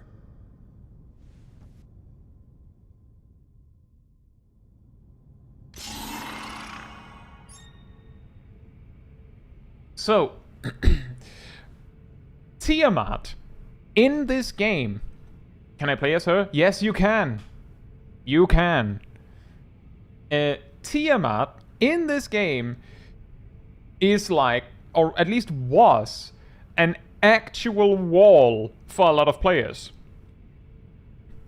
You might think, what? How? You just memed on it. Like, you just stomped it that easily. The reason is, if you just bash the enemy normally, you hit the break gauge and you hit the HP gauge simultaneously. But Tiamat's phase 2 specifically, it'll just use regenerate and heal fully. And when you hit the break gauge, it'll, do temporary damage and it'll just recover. And when it uses regenerate, it fully heals and maxes out its break gauge. So that doesn't work. Like, you can't just bash on it until it dies. That's literally not an option. Unless you can bash it so hard that you can just kill it before it uses regenerate. But if you could do that, then you're probably not, you're probably good at the game, and you would also know a better way. When you use abilities to do damage, it does permanent break gauge damage, which is what you noticed, Rust, that the gauge was filled out with this red thick part, and that part doesn't regenerate. This boss is basically like an exam saying, do you understand how the break gauge works? And why you need to use attack abilities and not just buffs on yourself. Because if you don't, then you can't win. And some players just didn't. Basically, they did this Dark Souls thing of I'll just hit and dodge and parry and all that. But if you don't use your MP on attacks, you can't win. And your companions, they might use something, but you're going to lose first before they do it. But because so many people had trouble with this specific boss fight, people, of course, invented cheese strats. They found abilities use MP, yeah, it's basically your command abilities use MP bars, you can see here. Your combo abilities use MP bars. That's also why I said the spiritual sword is very expensive, because it uses 3 whole bars of MP. Your combo finishes count as spells. Your actual ability counts as a spell. Your command abilities can count as spells, but they don't if it buffs you. The damage like accrued by the buff itself doesn't count as a spell. So you can use the buffs to make your actual spell attacks do more damage, which will then do more break gauge damage. But regular attacks don't do permanent break gauge damage. They just don't. So you basically just have to spam abilities on Tiamat. And if you're not doing what I did, usually the second option is if you just use Thunder. Like you just Sage, Red Mage, Black Mage, something like that. You just use Thunder, because the Thunder will hit all of the heads and do a lot of break damage. Because it hit from above. So like that's the alternative. But the cheese strat is specifically that Tiamat does so much spell damage that you just block it with Runic and send it back and you win. I'm like 99% certain that originally, like before any DLC was in the game, that trick that I just showed one-shotted Tiamat on hard. But they've done some rebalancing. Some bosses are easier to break now. Tiamat, either they nerfed Runic or they buffed Tiamat. I'm not sure. Or they adjusted Tiamat. Maybe they adjusted Runic's break gauge damage. But I have one-shotted Tiamat with that trick in the past. It just doesn't... It's not that good anymore. But basically, if you go into that fight with full MP and you just like slog through phase 1, then you can just Runic. Like you just have to run away until the boss lines up Tri Disaster or Wind Blast, and then you just grab that, send it back, do that like 5 times and you win. And you have enough MP to do that.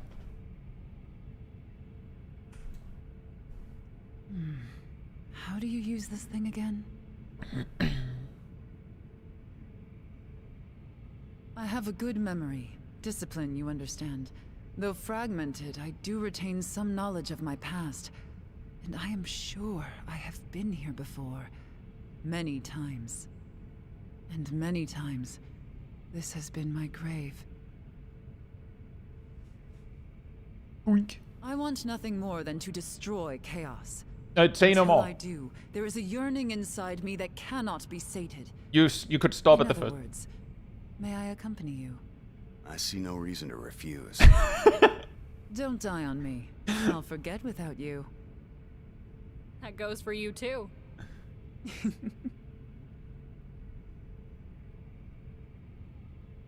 Oh, I almost forgot.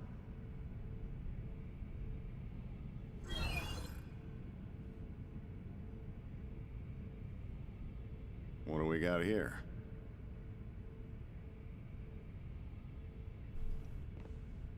I We've didn't. got an objective. Something to fight. We could certainly do worse than that. Fantastic. I actually wanted to talk with her. Seems we can select the fire crystal or the earth crystal. Yep, so basically at this point, the story splits, but the thing is, this isn't a choice of which story you want to play, it's which bit you want to do first. The only actual difference it makes is that whichever one you do second will probably be easier, because at this specific point, item level takes a little bit of a... It stalls a little bit, because you'll have 2 stages, and the first one will have 1 item level, and the second one will have a very slightly higher one, I believe.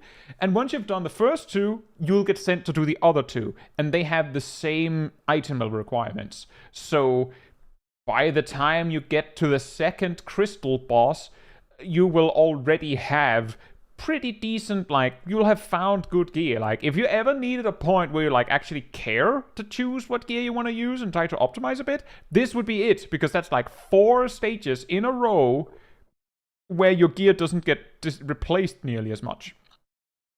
The downside, of course, is the moment after this sequence happens, it's almost like the devs were like, oh right, the item level, and then just like puts it into overdrive because like they realize that there's like an end point they want to reach. Now between these two, I find Earth is the harder, so we'll do Fire first. Restore the fire crystal.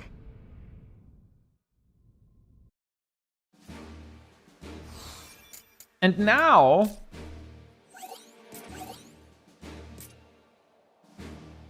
Ash can be a berserker, Jet can be a samurai, Neon can be a knight, ooh boy, and Sophia can be a dragoon. Even though she starts as mage. You had me at Kill Chaos. Yeah.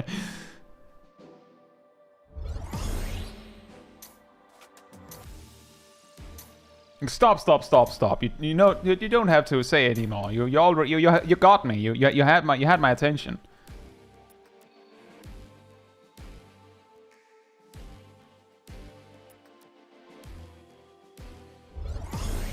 Has it already been 3 hours? It has, but we will do the optional stage we unlocked before we round off.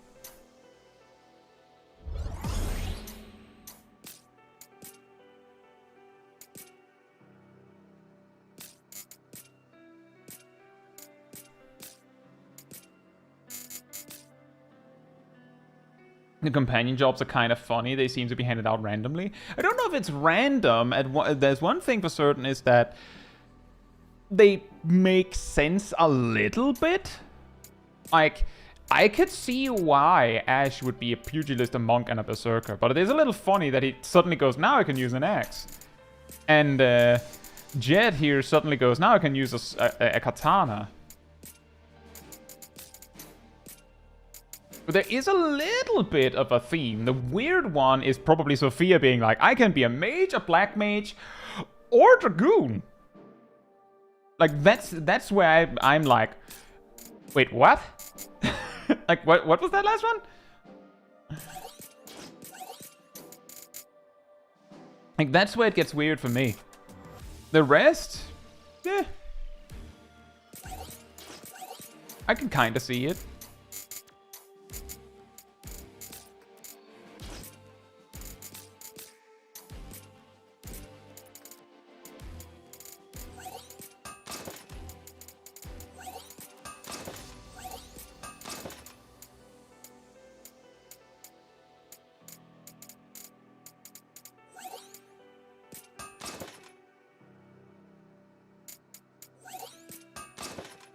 Once a lance, but a more direct implementation of a magic staff. You know, that's an excellent point.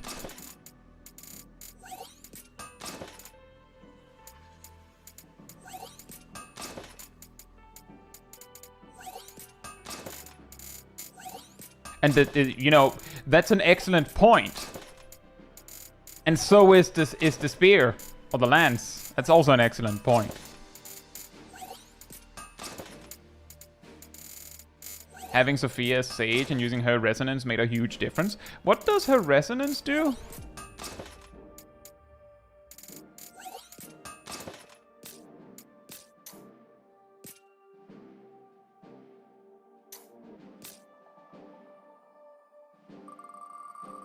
Actually, fun fact about that. I basically never used... Oh, staff! That's the lance without the pointy bit. I basically never used resonance throughout the whole game because the game told me about it in the first stage. I used it and then I forgot it existed. I might have remembered like on the final boss or something. But other than that, it was just in one ear, out the other. Staff. Let's try Evoker. I recall that I am absolutely garbage at Evoker, but let's try it.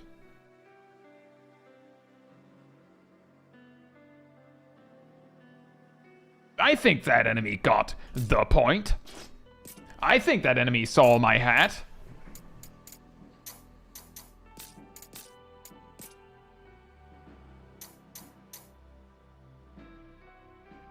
Oh, we could just use Liberator. And that they can also use staff. We can just do that.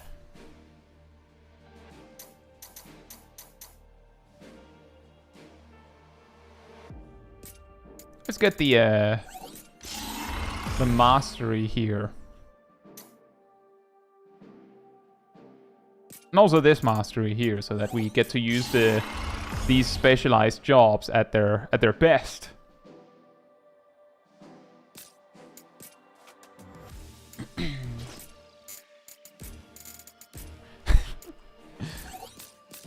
We could also liberate with gun. Right, where's the optional stage? It's over here. Oh, right, that one. If I remember correctly, this was actually a stage where I got so lost that I had to look up a guide on how to beat it.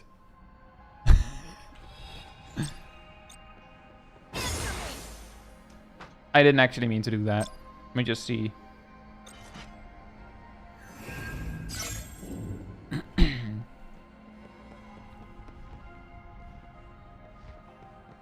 The good news is that I know how to... bro? Bro? But... What? What? Hello? What are you doing? Are you good? What the...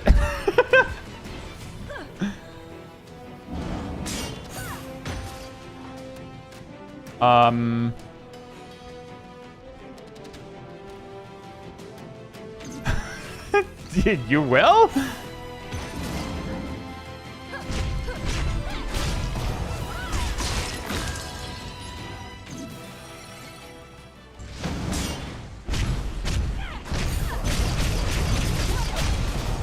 Not again, what, Nox?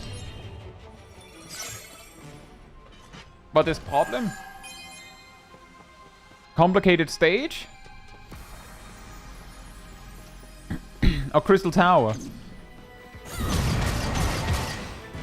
Oh. Bye.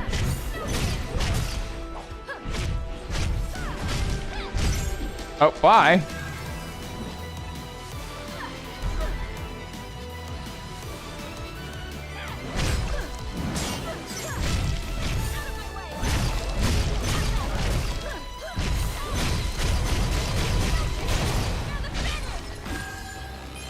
Oh, someone being liberated with gun. Ah, I see.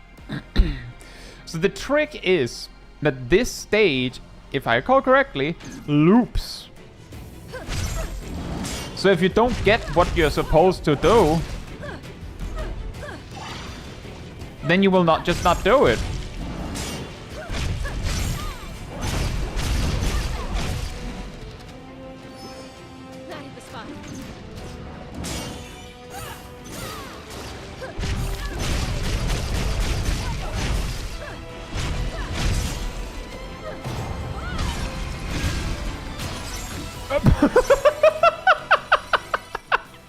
Whoa!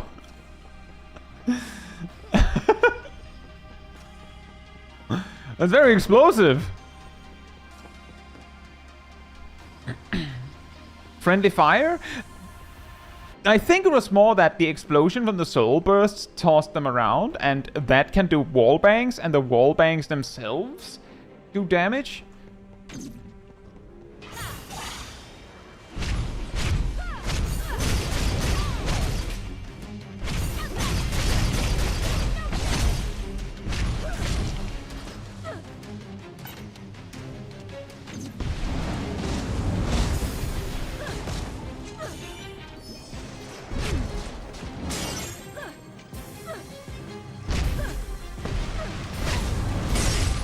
Ow.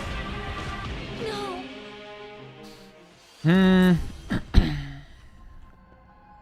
I need to try something else. What are we trying? Sage can also use staff. Was Evoker the second summoner job? You could say that, yes. Can you... You know what? I don't even care. Bye. The harpy managed to fall to its death, guys. It actually managed to die to fall damage.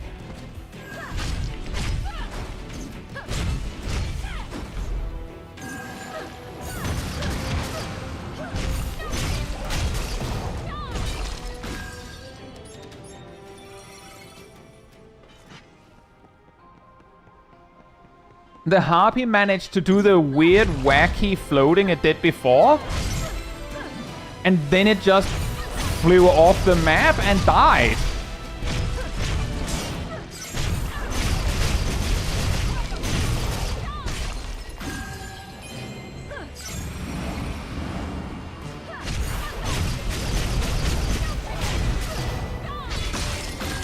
The floaty enemies are not always the wisest.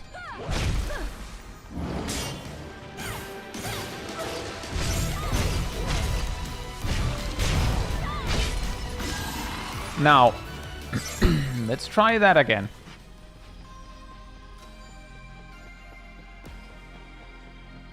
Give me that. And then go with this. And, well, we could use some healing. And then we do this.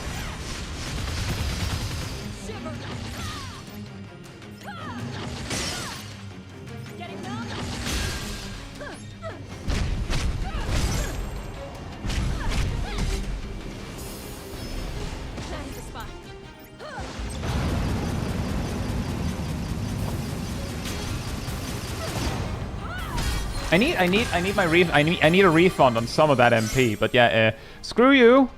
Screw you.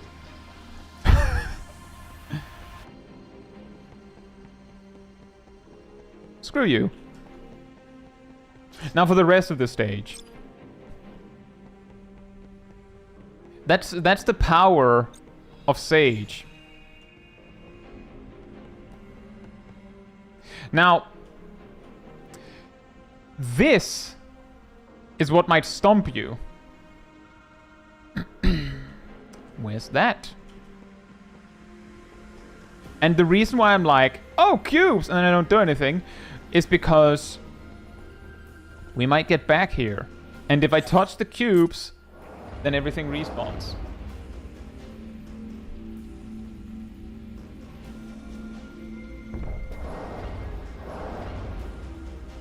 And see, this is a funny thing, is this bit is higher up. So we actually use the elevator kind of in reverse, if I remember correctly.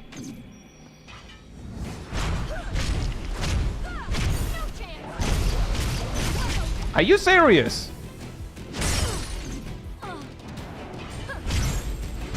And now you can be stopped?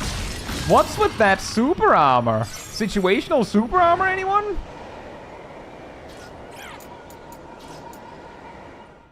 Get it? Anyone got any more of that situational super armor? Can I have some of it?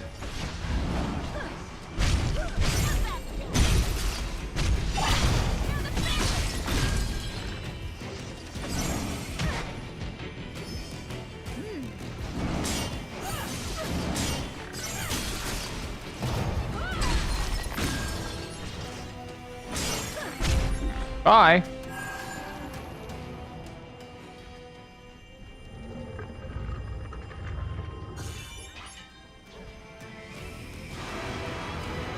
Oh, whoops. Oh, hi! Well, we all know what we do about these guys.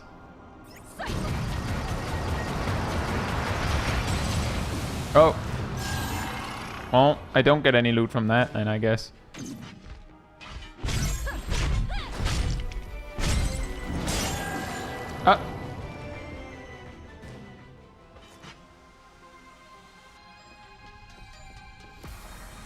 I don't quite understand how flying enemies can die to fall damage, but,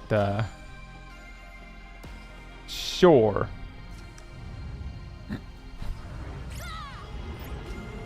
Yeah, no loot in Crystal Tower.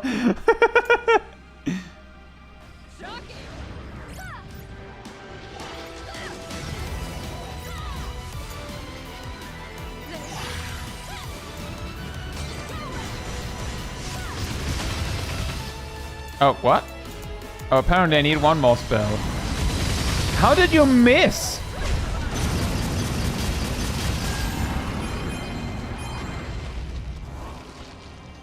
He somehow missed me standing still with his catapult. I guess because I was too far away.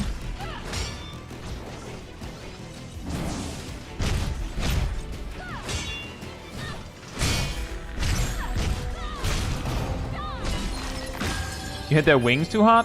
No, I don't even know, Ross. The way it works is that the flying enemies are not actually flying. Like that's the simplest way to put it. The flying enemies don't actually fly.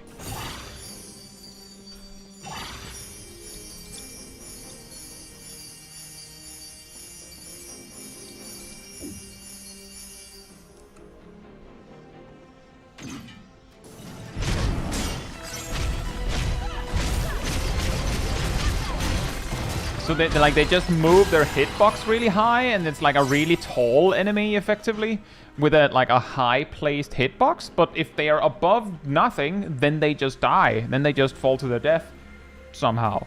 Now this is the thing that we actually need. Boom, Protocube. That was what it was asking for earlier.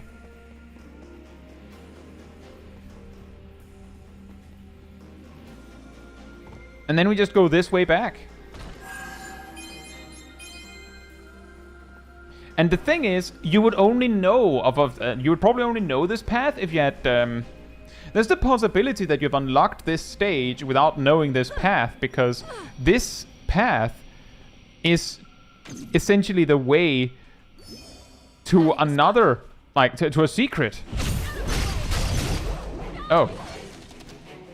Well, he survived.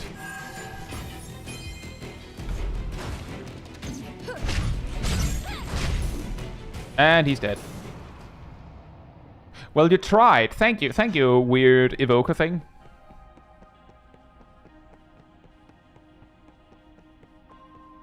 And because we didn't touch the cubes, we can just run all the way back here.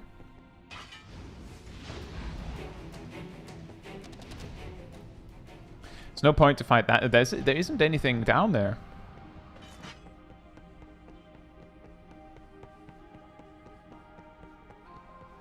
But now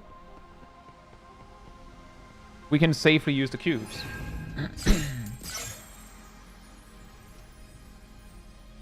I'm gonna be perfectly honest, I have no idea how to use Evoker. That is why I ended up basically just using Sage in this stage. Like, it's to the... Unlike a lot of other jobs, where I'm like, I'm not very good at using it, I don't know how to use Evoker very well, which is why I just end up not using it. Like, if I have it, it's basically a dead job. I tried using it just now, as you hopefully saw. But I didn't really do anything with it. I used it to heal myself. That was a very expensive heal.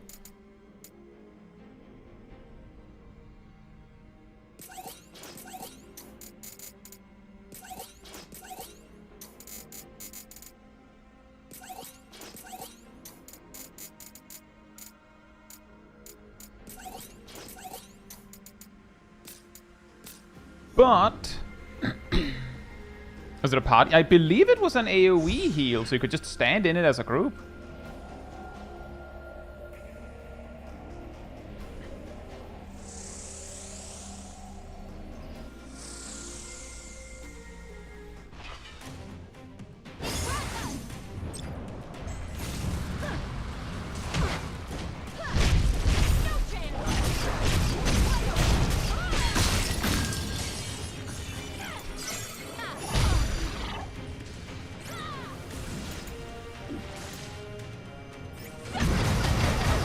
Kind of require and request specifically magic, so...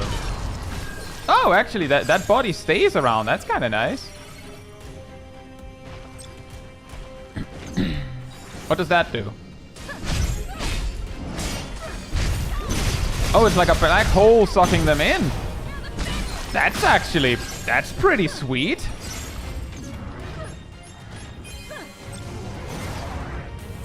Eh?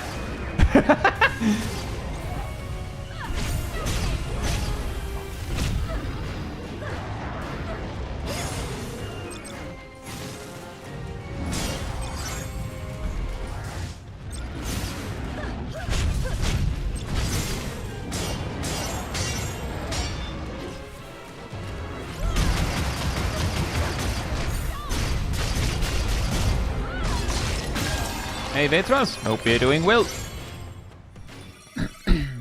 Oh, and boss fight.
It's a little more similar to like 14 Scholar at least.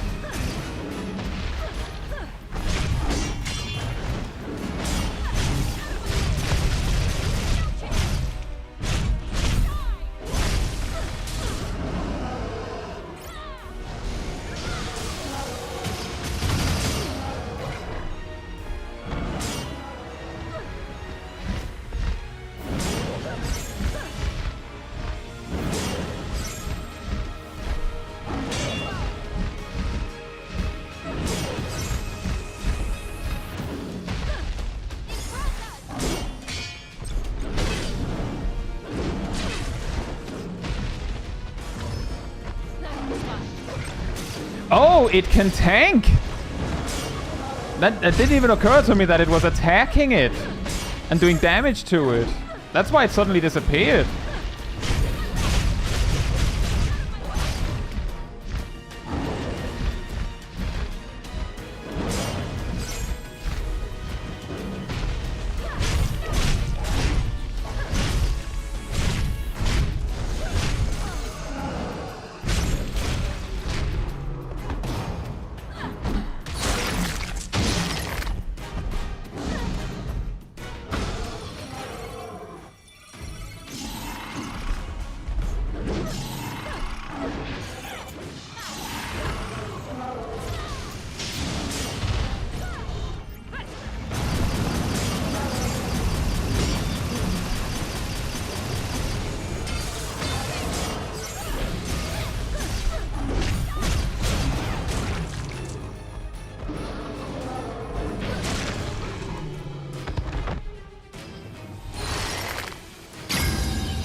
Ultima, a very effective finisher.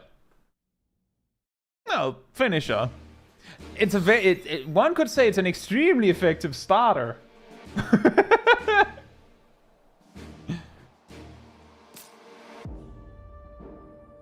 Also, really randomly, all of the rewards from that mission was like Black Mage affinity stuff.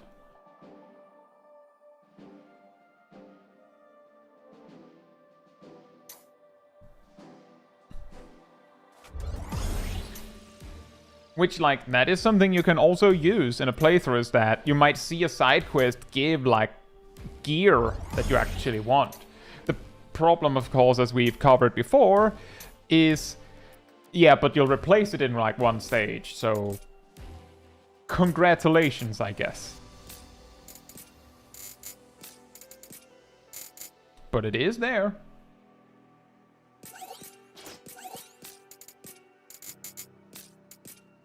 I specifically remember I got into that stage because I saw, oh, that's a better mace than I already have, and it gives Black Mage stuff, and I'm using Sage, so Black Mage affinity makes that better, so...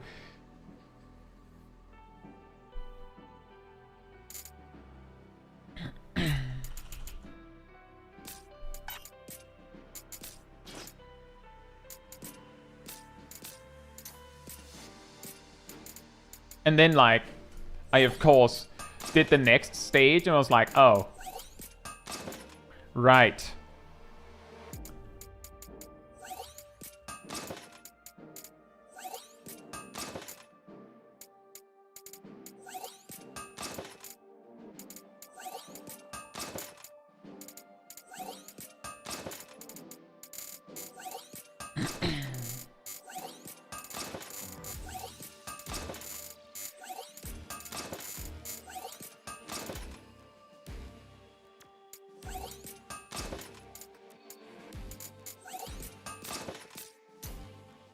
Fantastic.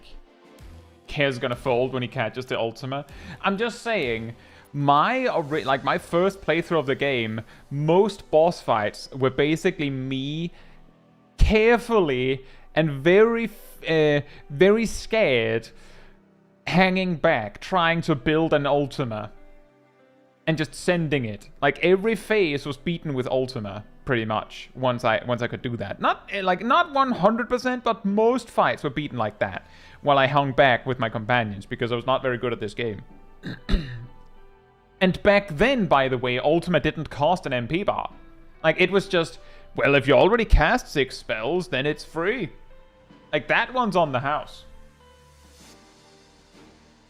Just open the fight with the Enrage. Yeah, exactly. We're Sage is Sans. No. You just immediately send it. So it's Flare Star? In a way?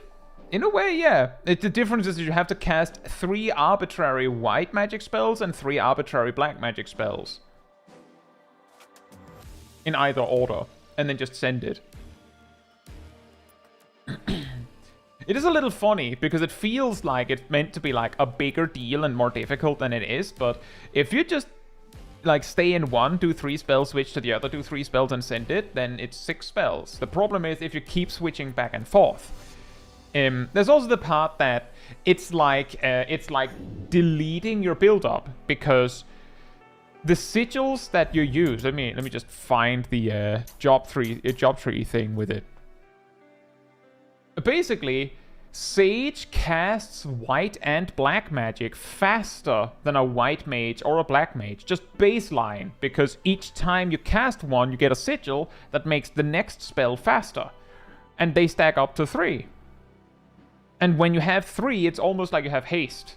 But you can also just use haste. So you can cast it even faster than that. But when you use Ultima, you reset down to 0, so in a way, Ultima is meant to be the finisher. But it does so much damage that it's like... Well, let's just say that if you went into a boss fight in Final Fantasy XIV with LB1, it would probably be smarter to just lead with it if it did like 80% of the boss's HP in damage. Like you might as well just send it, just get it over with.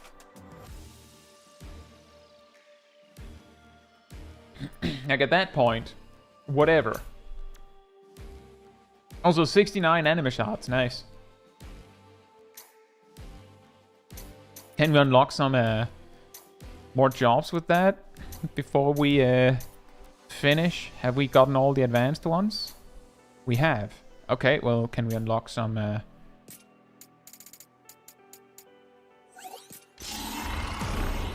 expert ones? Maybe?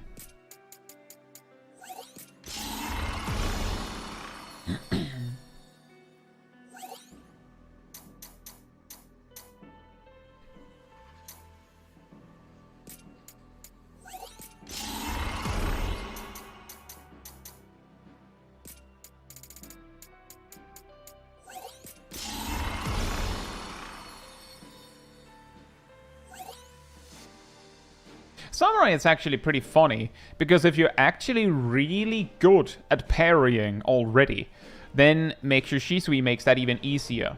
And you can combine that with Knight's ability. That does way more damage when you parry. So you just spam parry.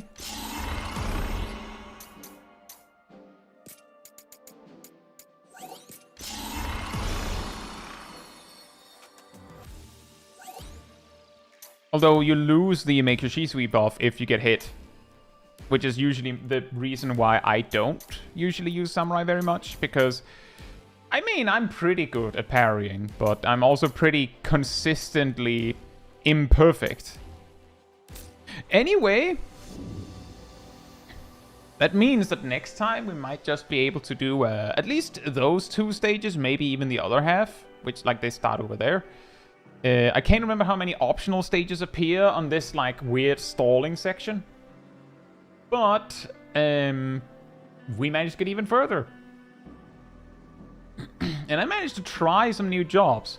Evoker's really weird. I feel like the thing that really makes me not very interested in using it is because I, like, for the most part, I'd actually rather not spend 2 MP bars on summoning a little guy that can then just be killed by the enemy.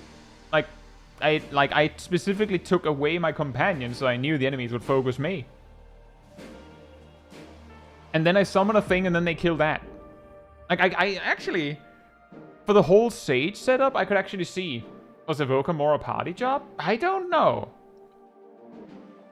Like, there isn't exactly such a thing as a party job. Like, you can use White Mage as a solo job. It's particularly convenient if you have companions, but you could just use it solo. But what you could do with Evoker is you use the Evoker ability, put down your body, and then you switch to Sage, and then the enemy attacks your body, and then you cast Ultima. Like, that can give you the breathing room to cast Ultima. So, like, there's something there.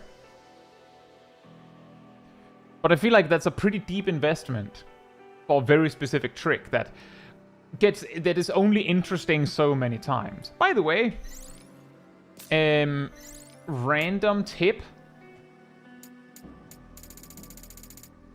If you're having trouble finding the stages that you haven't beaten yet,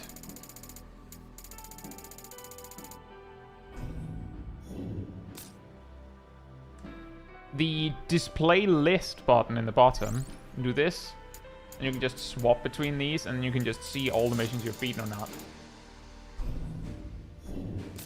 Because some people would like to do it that way. Although it's a little awkward that they want to do all of the tutorials to get that cleared. But on that note, I think that's where we will be finishing off. So if you enjoyed this particular stream, it helps me a lot if you leave a like on it here on YouTube. That tells the algorithm this was an enjoyable stream. I'd like other people to enjoy it as well. So thanks so much in advance. And if you'd like to be part of the Discord community server, there's a link right there in the chat. There you will find links to videos and streams when they put them out. You'll also find the schedule. Specifically, you'll find the schedule where you'll see everything that is coming up in the coming days. I usually update it Sunday or Monday. You'll also find the announcement room with links to videos and streams when I put them out. And if you grab the reminder roll, you'll get a notification whenever I put out a video stream. As well as an extra one around 15 minutes before stream starts, so you can catch it right when we go live. And if you'd like to support the channel even more directly, you can become a member of the channel, you can gift memberships, you can use the super chat system, or if you don't like any of that, there's a Ko-Fi link that Erdal posted right there in the chat. It all helps support me and the channel directly so I can focus on doing stuff like this with all of you. So thanks so much for the support. But that'll be all from me tonight. So good night, good morning, afternoon, or evening, depending around the world, and I hope to see you all very soon. Bye bye. Oh, my mouse is locked in the game.